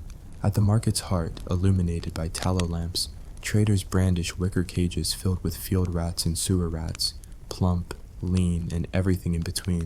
A pale-faced man offers you a sack of lampblack in exchange for 3 fat rats. You weigh your options. Lamps soothe the gloom, but rats meant protein. Hunger wins. You tear the cloth bag, scoop black dust into your pot, and trade the squeaking rodents, feeling the trader's invocation of medieval alchemy as he promises the soot will turn into lamp oil with a dash of goose grease. By the time you emerge back into the alley, you're coated in soot and carrying a dripping sack of rat carcasses. Strange triumph hardens your chest. You'll cook these rodents over coals, skewer them on sticks, and feast bitterly as the world sleeps.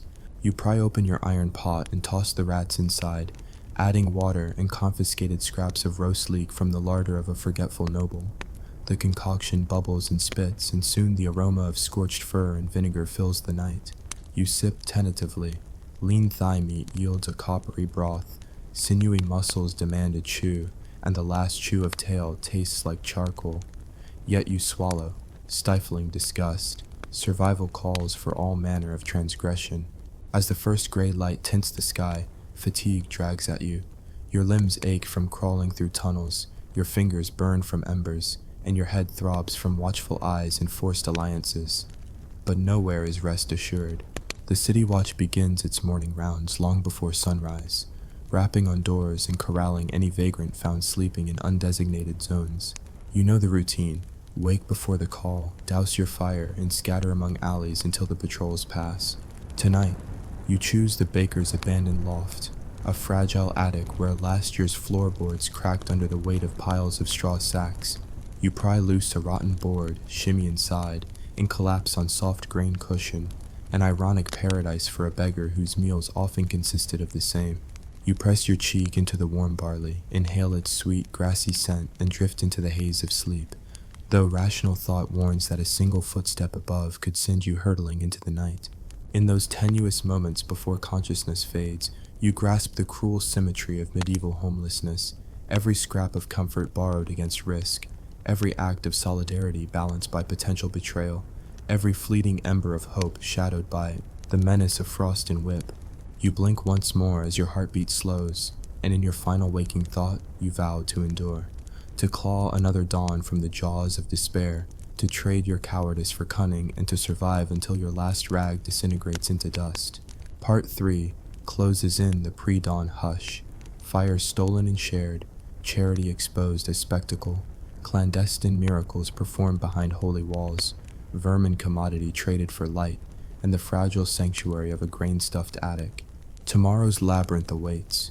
Cold dawn, city walls rising like sentinels, and the echo of the first watchman's horn cutting through the silence.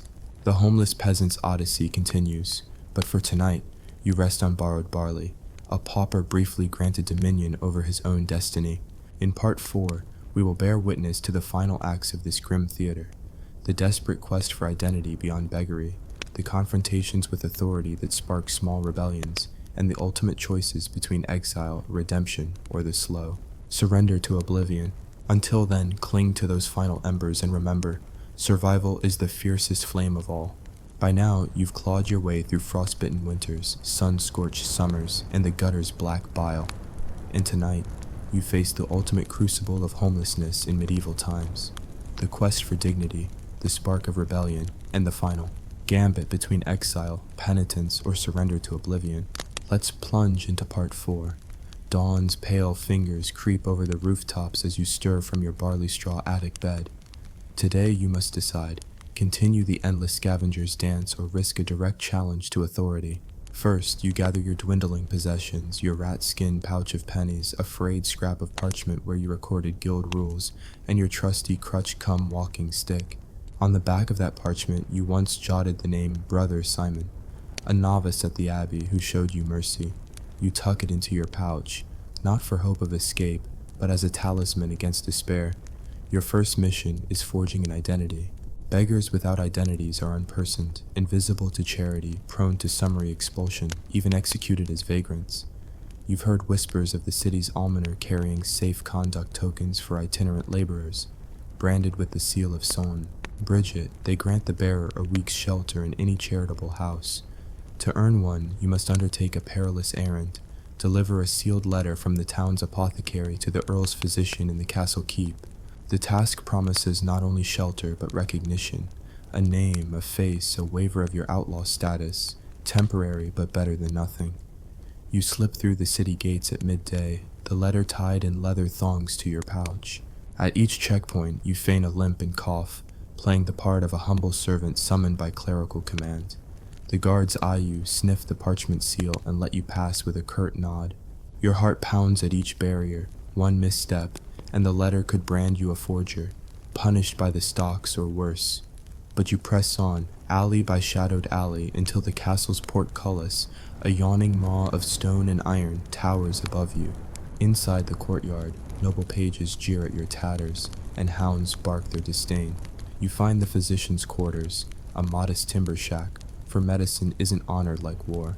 The physician, a portly man in blood-spattered surplice, takes the letter with a raised brow. "Simon's token?"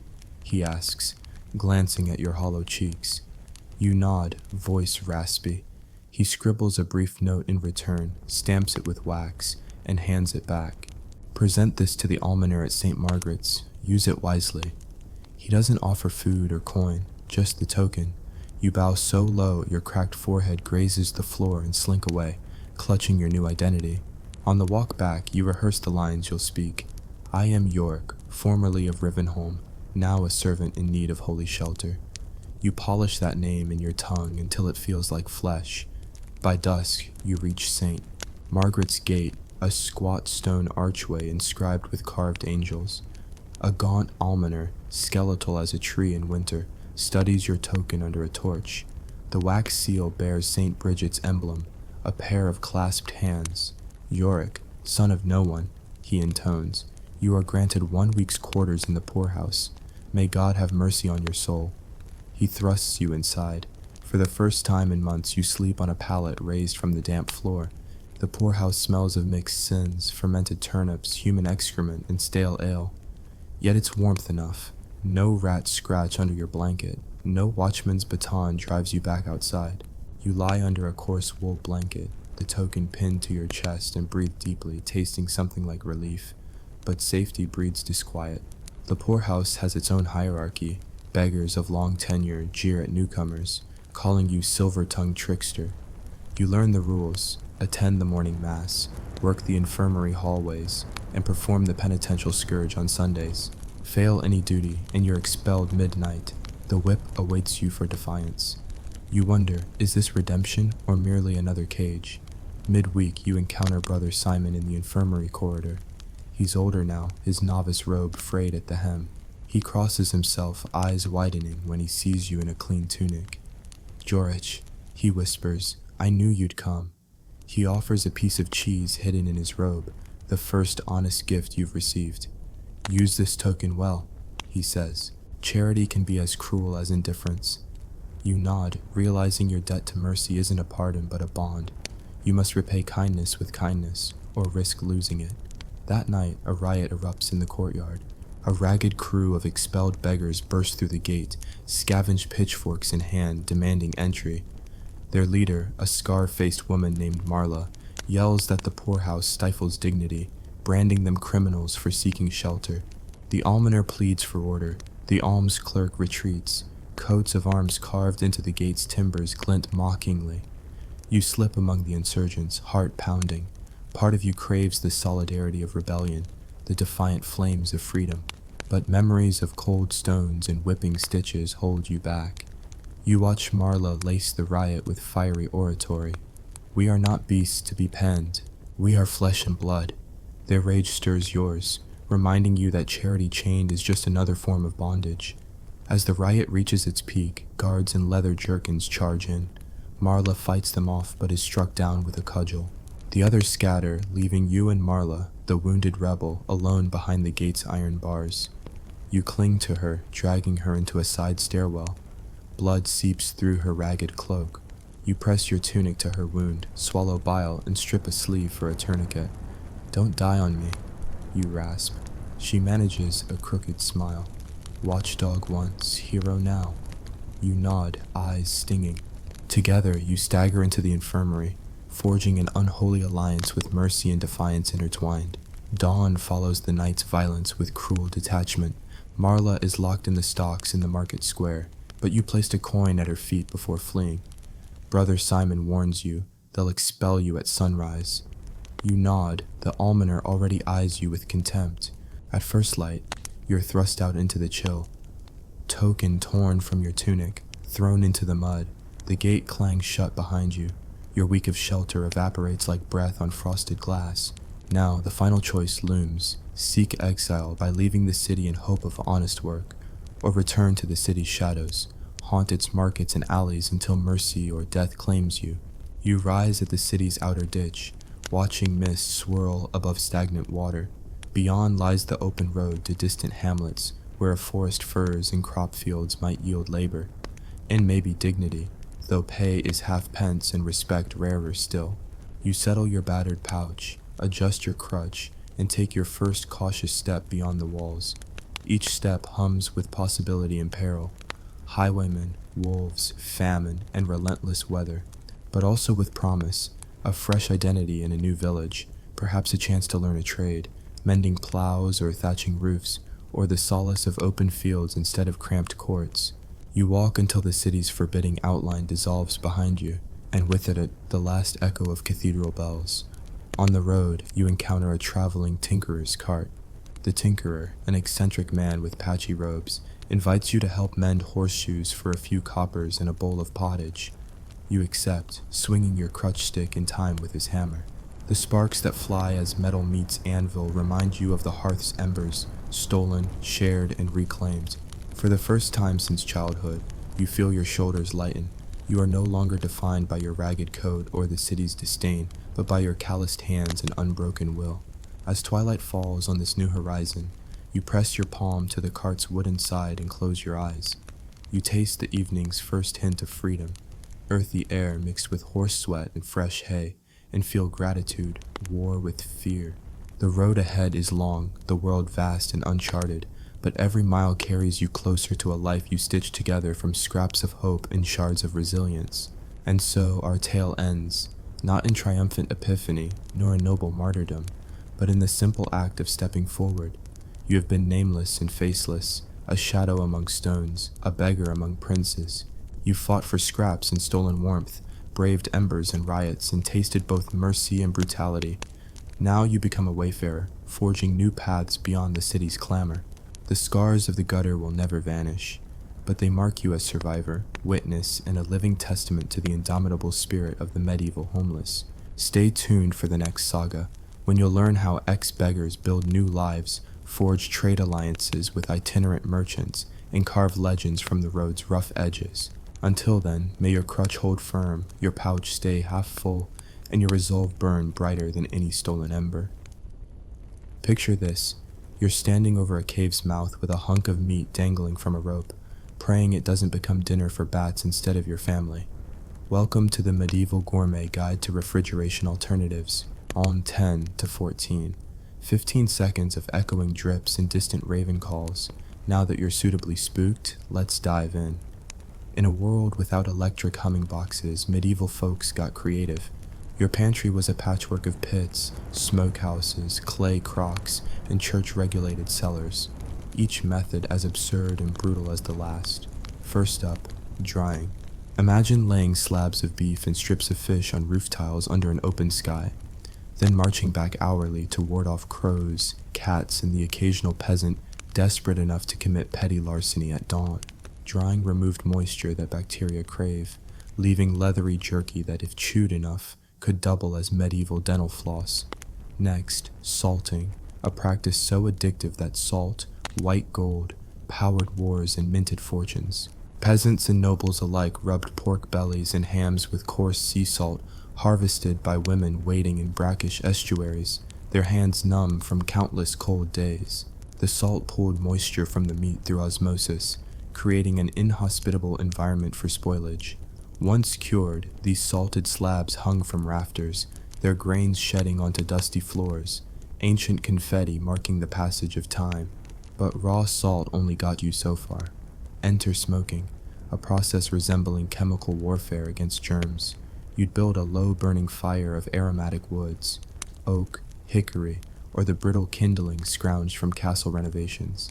Hanging your salted meat above the smoke, you'd close off cracks with mud and straw, trapping fumes that penetrated the flesh and packed a punch of flavor that modern bacon cannot replicate. Sure, you risked inhaling more soot than a chimney sweep and gifting your clothes a permanent haze, but the payoff was a smoky ham that could survive months, provided thieves, rodents, and the Lord's hounds didn't get there first. Meanwhile, grains enjoyed their own preservation rituals. After harvest, peasants built granaries raised on wooden stilts, rodent-proofing courtesy of sharpened stakes, and coated the floors with sand so mice would leave telltale footprints. They winnowed wheat in gusty courtyards, allowing chaff to blow away, then stored the clean kernels in sealed sacks or wooden bins laced with beeswax. Some even coated kernels in lime to stave off weevils, creating a calcified barrier around each grain. The result, porridge-ready staples that would outlast any unsalted root vegetable. Fermentation took preservation into the realm of alchemy. Cabbages, grapes, and dairy products were plunged into brine and left to bubble in crocks for weeks. Sauerkraut, produced by layering cabbage and salt in a stone jar, fermented into tangy kraut rich in vitamin C, peasant armor against scurvy. Grapes became wine, milk curdled into cheese, and leftover grains turned into sour ales and small beers, safe enough to hydrate infants. Sure, these brews tasted of vinegar and regret, but with alcohol levels barely above modern kombucha, they were safer than questionable spring water. Then there were root cellars, cool, damp subterranean rooms dug into hillsides or church grounds. Their consistent 10 to 12 degrees Celsius temperature slowed microbial growth, making them prime real estate for storing turnips, carrots, and apples buried in layers of sand or straw. The peasants lined up crates of root vegetables like tilted tombstones, checking daily for rot and tossing any offender onto a communal compost heap that doubled as fertilizer. Nature's cruel recycling program. Finally, ice cutting, a luxury reserved for wealthy lords who could afford laborers to harvest frozen rivers and ponds in winter, packing the blocks in straw inside insulated pits. These ice pits, pre-industrial refrigerators, allowed aristocrats to enjoy chilled treats deep into summer, candied fruits, spiced wines, and the occasional frozen custard. For the rest of the population, watching the nobility crack open their ice houses was a reminder that refrigeration was a privilege, not a right. By combining these techniques, drying, salting, smoking, airtight storage, fermentation, and seasonal ice, you created a medieval pantry capable of feeding families through famine and plague. But survival came at a cost: back-breaking labor, constant vigilance against vermin, and the ever-present smell of smoke and brine. Every preserved morsel was a testament to ingenuity forged under duress, flavored by necessity, and gobbled down with equal parts gratitude and grimace. Stay tuned for part 2, where we'll delve deeper into smokehouses and curing pits, explore the secret societies of salt merchants, and uncover the absurd rituals peasants performed to coax mold into becoming coveted cheese rinds. Your mouth might water or revolt, but either way, you won't want to miss it.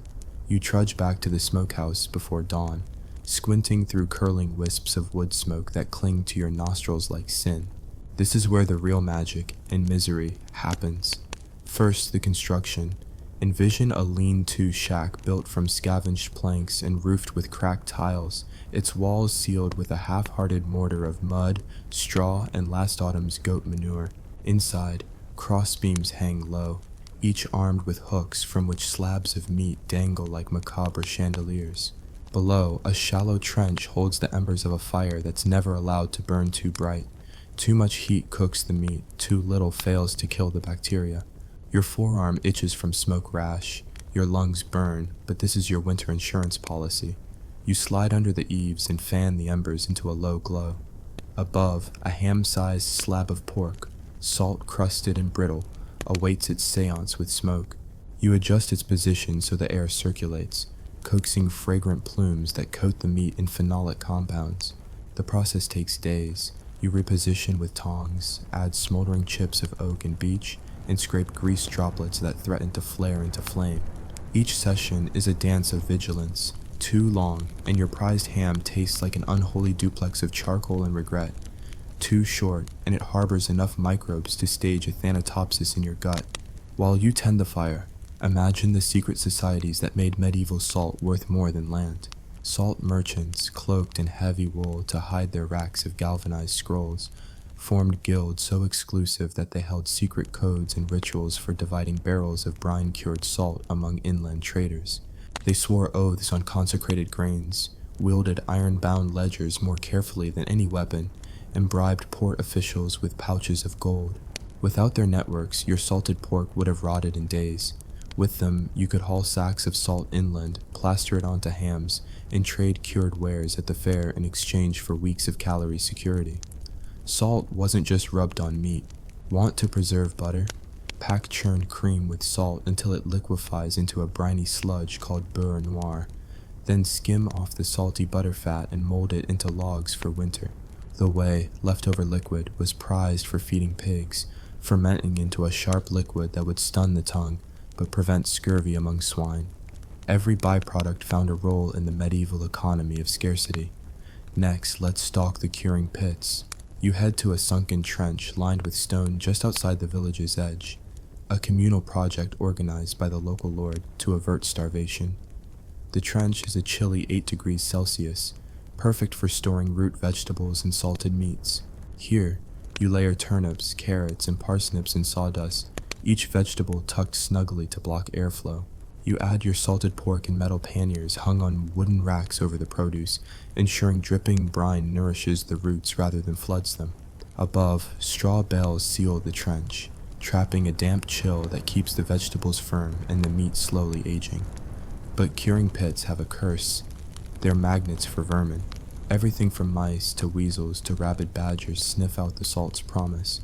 You're constantly setting traps, wooden boxes baited with stale bread and bits of smoked fish, and checking snares at dawn. One morning, you yank a soggy hare carcass from a trap, its fur matted in brine, an unintended bonus protein haul, though its meat tastes of its trap and release trauma. You drag it home, clean it by the hearth, and stew it until the sinew unravels, marveling that medieval preservation occasionally rewarded ingenuity with surprise dinners. While you wage your war on vermin, imagine the absurd festivals peasant families held to bless their cellars. On St. Botolph's Eve, entire households carried torches into their root cellars, chanting a litany for good rot, the thin line between edible fermentation and toxic decay. They used bay leaves and juniper branches to fumigate the air, believing the smoke warded off evil molds. After the ritual, they sprinkled holy water, stolen from the monastery spring, on the stored produce. Whether the miracles were divine or plain mildew is still debated, but no one croaked from eating the blessed turnips, so the tradition stuck. Between these preservation theaters, clay crocks sat on dusty shelves in every peasant's cramped kitchen. You'd fill them with brine, a saturated solution of salt and water heated near the hearth. No precise measurements, just enough salt to float an egg, and plunge in vegetables or whole fish. Over weeks, lactic acid bacteria swarmed the brine, churning cabbage into sauerkraut, cucumbers into pickles, and fish into garum-like sauces that high-born Romans once swore by. You chuckle at the irony. A humble peasant's pickle brine tastes like fermented doom to gastronomes, yet it kept gastrointestinal chaos at bay better than any medieval apothecary's potion. Imagine the annual salt harvest, women knee-deep in tidal flats under a bitter wind, raking crystallized salt into wicker baskets. They sang chants to summon the salt's purity, blessed sodium, crystal white, keep our lard from flesh's blight. These chants passed from mother to daughter, merging folk superstitions with a dash of chemistry. The harvested salt then journeyed overland in wooden barrels lined with pitch, odoriferous shipments that could take weeks to cross half a county. Each barrel represented countless unpaid labors, untold rats eaten by surprise, and the promise of survival through winters so cold they'd freeze tears on your eyelashes. Back at home, you rotate your smoking, salting, and burying in rhythms dictated by the seasons. Spring's first warmth is spent clearing out the smokehouse, celebrating with a feast of the previous autumn's cured hams and smoked fish. Summer sees you letting the smokehouse air out and focusing on drying herbs and flowers for spiced mead. Autumn demands frantic salt curing of the new slaughter and layering of roots in the pit. Winter's reign is a ceaseless vigil in front of the hearth, slicing jerky and chinking wheels of hard cheese to last until the thaw. Yet for all this ingenuity, medieval preservation was fragile. One forgotten salt crust hole, one unnoticed mold bloom, and weeks of labor unraveled in a foul heap of rancid sludge. You learn to quarantine each batch, marking them with chalk runes. Nothing magical, just a date in if rotted, destroy. Those runes earned sneers from your neighbors who trusted superstition over hygiene, but you'd rather cackle at mud priests than sacrifice your family's well-being to fungal roulette. By mastering these intertwined arts, smoking, salting, drying, burying, fermenting, and chilling. You built a larder more resilient than any royal pantry. Your preserved meats, hardened into brass-gray jerky, still pack flavor long after snow seals your door. Your pickles snap with a sour punch that could strip mortar. Your salt cellars stand as fortresses against famine, each granule a soldier in the war on decay. And yet, every preserved morsel was tinged with pain. The smoky cough, the blistered hands from brine, the long hours snaring vermin in the night, the bitter taste of salted cheese when real milk was a memory. These weren't quaint culinary traditions. They were brutal tests of survival, forged under threats of starvation, disease, and feudal demands for tithes. Whenever you sliced a piece of smoked ham and watched fat droplets glisten like captured moonlight, you tasted victory over entropy itself, and remembered the blood, sweat, and tears, literally, required to keep it from turning into poison. Stay tuned for part 3, where we'll descend into the world of communal granaries, uncover the clandestine markets of cure brokers, and reveal how medieval ice pits and noble halls created fleeting summers in the dead of January. You'll meet rogues who sold fake salt, smugglers who trafficked misbranded venison, and monks who turned food preservation into theological discourse. Until then, cradle your cured meats close, cherish your cellars, and laugh at the absurd cocktail of smoke, salt, and slime that defined medieval refrigeration. In the pale light of dawn, communal granaries stand like silent sentinels to the seasons.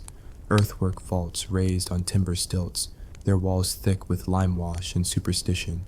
These were the true marvels of medieval pantries, where an entire village's grain, wheat, barley, rye, oats, was pooled to defend against famine and bailiff demands.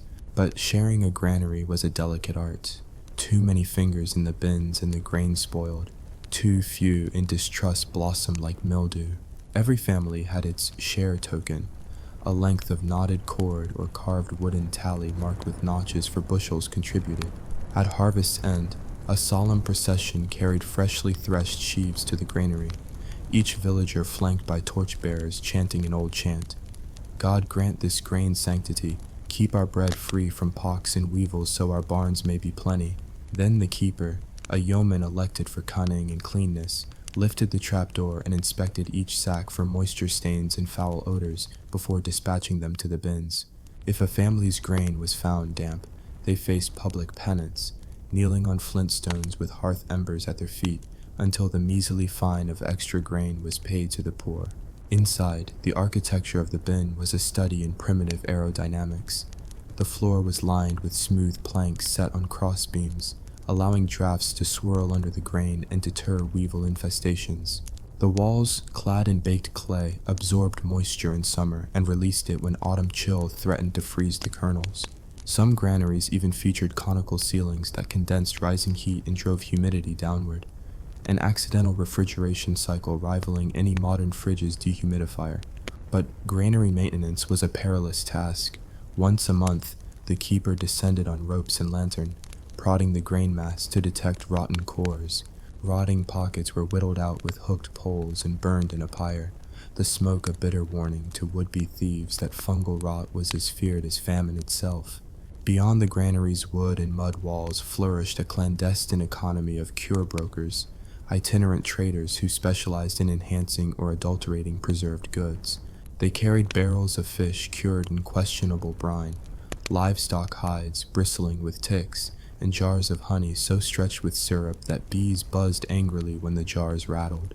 A cure broker might visit the village twice a year, at Michaelmas and Candlemas, whispering promises of faster curing in exchange for fresh salt and a share of the harvest. His true artistry lay in his ability to color unripe apples with saffron water, tricking buyers into paying premium prices for sun-blessed orchards. Noble houses courted these brokers clandestinely, believing that a broker's secret cure, often a mixture of saltpeter, charcoal, and herbs, could transform ordinary smoked venison into a dish fit for a king. Peasants, barred from such luxuries, gossiped that cure brokers were half alchemist, half demon, and sold their souls along with fraudulent preserves. Meanwhile, in monasteries scattered across hills and valleys, preservation took on a deeply theological dimension. Monks in Cowell debated for hours whether pickling was an act of God's providence or an affront to natural decay. The rule of Samhain, Benedict decreed moderation even in preservation. Eat not more than a loaf's measure, squander not the fruits of earth. Yet practical compassion drove abbeys to experiment endlessly with cellar architecture. They carved subterranean crypts beneath cloisters, where carved stone niches held amphorae of olive oil, leeches preserved in brine, and marrow-laden marrow bones for medicinal broths. These cellars were kept at near constant 12 degrees Celsius by cruciform vents that channeled wind from the outside through labyrinthine tunnels, ingenious precursors to wind catchers used in desert architecture centuries later.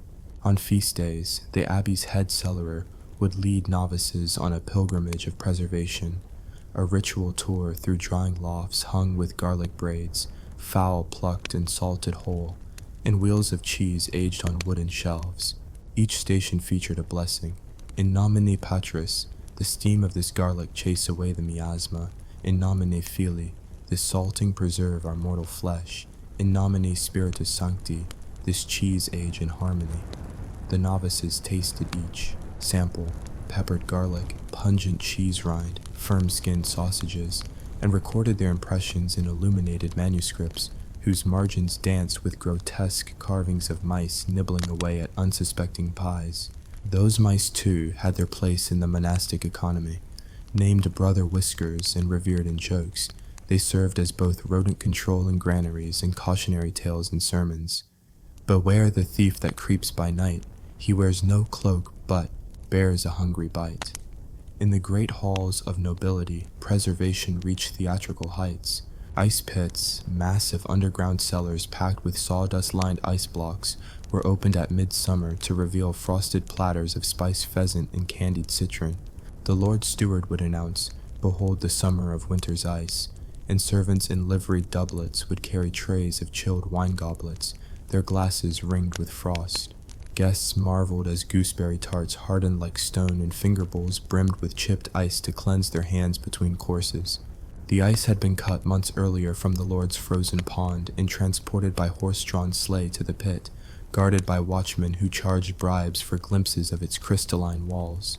Outside the gate, townsfolk gathered to throw bits of stale bread at the iceman, hoping to glimpse enough ice bring home a sliver for a chilled drink on the Lord's generosity or negligence.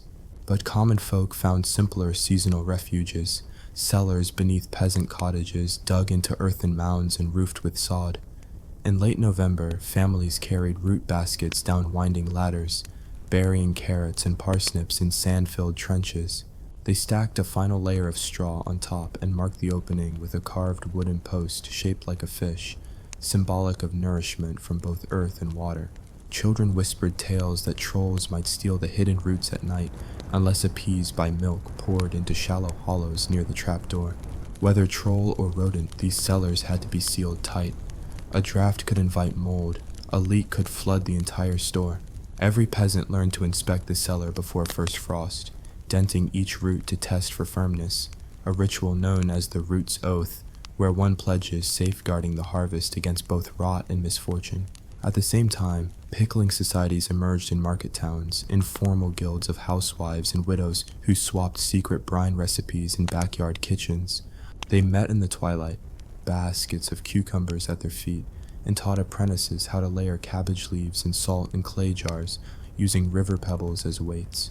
Their motto, scratched on cellar walls in chalk, read, "Sal et spiritus vivificat," salt and spirit give life. Each woman's jar sported a unique symbol, crossed keys, a stylized hog, or a sheaf of wheat, to claim her pickles from the crowded shelves. Though illiterate by candlelight, these women wrote the real history of preservation in the tight knots of their aprons and the fine lines of their weathered hands. Layered alongside these methods were mobile strategies. Travelers used pocket cellars, hollowed gourds or leather pouches treated with pitch, to carry cured meats and cheeses on pilgrimages. A pilgrim bound for Canterbury would tuck slices of salt-cured tongue into a gourd lined with oak shavings. As the journey wore on, the tongue's flavor mellowed, releasing a concentrated umami stain that revived spirits at the next roadside chapel. Sometimes, for a price, tavern keepers would refill these gourds with new brine, charging the weary travelers for both refreshment and a dose of local herbs said to ward off pestilence. Yet none of these measures were foolproof. A single summer of relentless rains could turn high moisture cellars into breeding grounds for ergot fungus, whose lurid purple smears on rye caused convulsions in St. Anthony's fire. To guard against such blights, wise women recommended burying a black hen around the granary's perimeter as a sacrifice to grain-spoiling demons, an act that terrified clerics but comforted peasants who trusted folk rites more than sermons on natural decay. Others boiled seaweed into a mucilaginous gel and painted it on bin walls, believing its iodine-rich slime deterred weevils, an early form of biopesticide. In late winter, when snow blanketed the fields and daylight shrank to a lit candle's glow, families leaned heavily on stored delicacies. A single wheel of hard cheese, aged since autumn in barn rafters, was rationed to a sliver a day. Bread was baked sparingly. Every hearth fire required precious fuel, so stale loaves became bread-crumb soup, floated in thin broth with a scrap of onion. Dried apples and pears were soaked overnight in boiled water sweetened with honey, if any remained, creating a compote that tasted of summer's ghost. And in the very depths of February, when the last of the potted meats had a crust of ice on its surface, folk would gather for a flitch of bacon ceremony, a communal feast where one side of a salted hog was roasted whole over an open spit and portions shared in equal measure, an annual reminder that preservation was not merely staving off death, but reinforcing bonds of mutual aid. As spring thaw approached, cellars were inspected for spoilage. Any moldy jars were tipped into the yard to feed pigs, any rancid fats were rendered down for soap making, and any suspicious root was turned into animal fodder. Those grains showing weevil damage were winnowed again, the insects blown away like curse-bearing spirits. In April, granary keepers unlocked the trapdoors and let the first warm air pass through, releasing the granular scents of old harvests, the fragrance of survival itself. Through these interwoven methods, communal granaries, curing pits, clandestine cure brokers, ice pits, folk rituals, monastic cellars, and traveling gourds, medieval people created a culture of preservation, both pragmatic and absurd. They balanced science in the form of salt chemistry and airflow management with superstition, chalk runes warding rot, troll tributes for cellar protection, black hens to sacrifice to ergot demons. Every preserved morsel carried the weight of communal labor, seasonal faith, and the ever-present dread of famine. In a modern kitchen, a hum of refrigeration promises effortless longevity, but in the medieval world, each grain, each slab of salted meat, each jar of bubbling kimchi-like sauerkraut was a testament to ingenuity wrung from hardship. They knew that without electricity, survival meant harnessing smoke, salt, cold earth, and sometimes the supernatural. Their storerooms were laboratories of desperation, their pantries theaters of rituals both pious and pagan. And when you slice through a wedge of hard cheese that's crackling with age, taste the vinegar tang of pickles packed months ago, or chew on sinewy jerky dried under a scorching sun, remember this: you're biting into centuries of human tenacity, an epic saga of preservation written in salt and smoke. And by now, you've stared down smokehouse infernos, salted your weight in meat, shivered in root cellars, and danced with mice in granaries.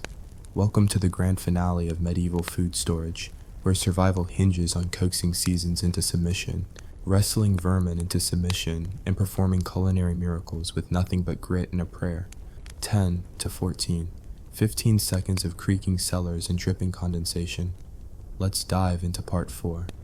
When spring's sun finally teases the frost from the earth, the medieval larder doesn't get a moment's rest.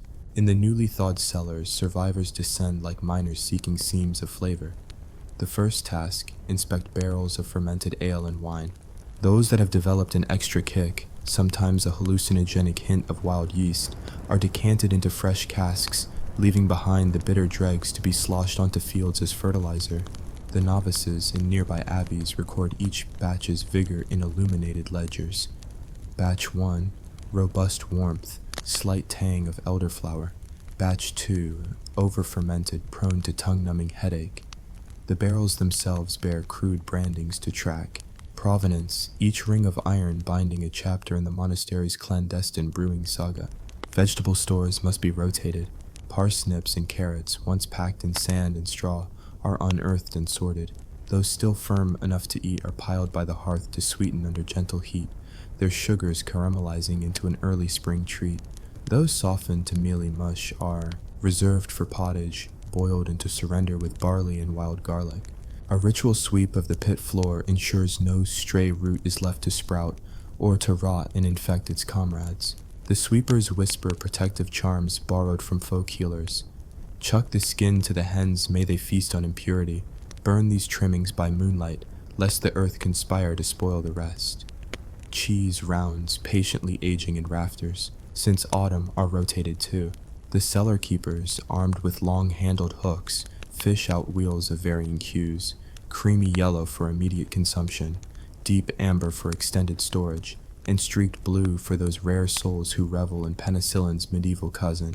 Each wheel's rind is brushed with olive oil and dusted with ground ash or herbs, rosemary, thyme, or smoke from an oak limb to discourage mold.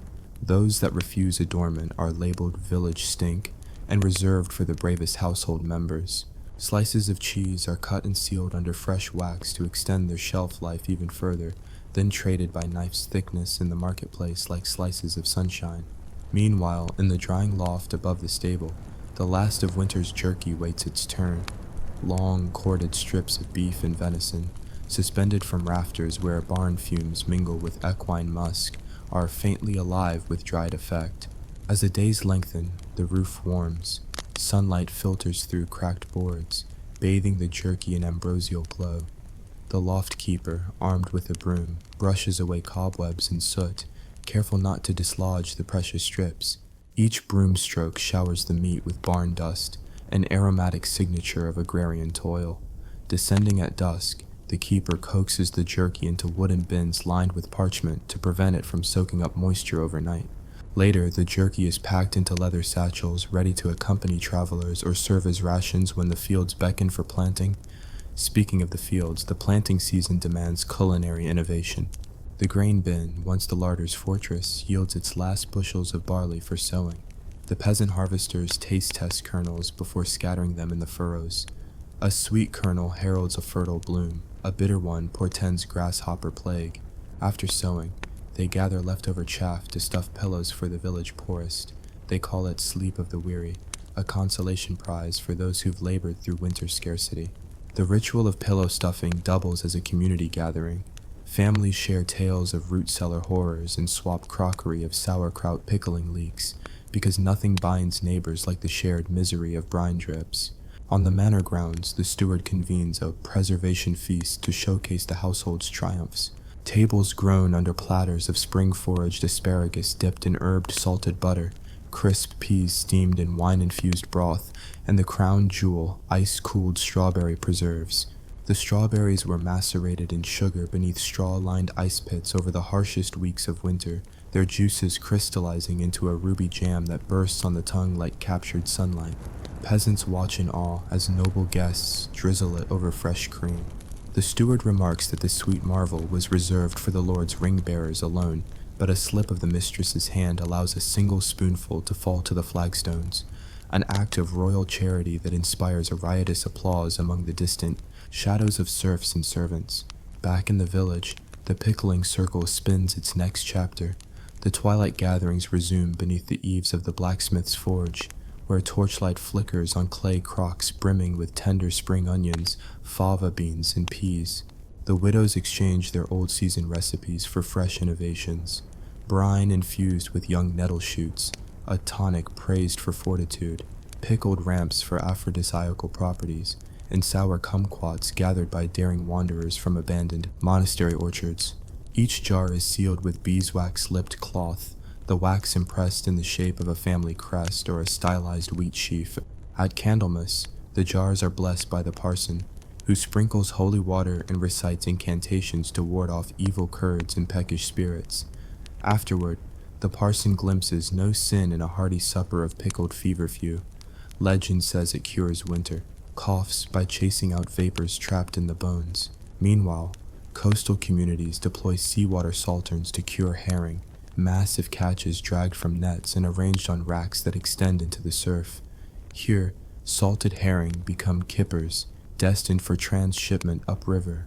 Brave harriers, fisherfolk drown more times than they'd care to count, walk out at low tide to collect the racks, scraping away barnacles and seaweed before packing the fish into barrels layered with salt and sea herbs. The barrels travel by barge to inland marketplaces where they're traded for cloth, pottery, or a few coins. To modern taste buds, kippers smell of brine and mortality, but in medieval mouths they signify survival on a scale grander than most dares to imagine. Of course, no medieval pantry would be complete without its clandestine corners. The rat safes. These were wooden boxes built beneath grain bins, accessible only through tiny hatches known to the granary keeper and the cook. The boxes held traps baited with stale bread and lure fish oil. Once a rat was caught, it was considered unacceptable as food due to plague fears, but its corpse was burned ceremonially to show the village that vermin were vanquished before they devoured the grain. On feast days, children were paraded past the bonfire of rat carcasses, an educational display in civic pride and hygienic warfare against filth.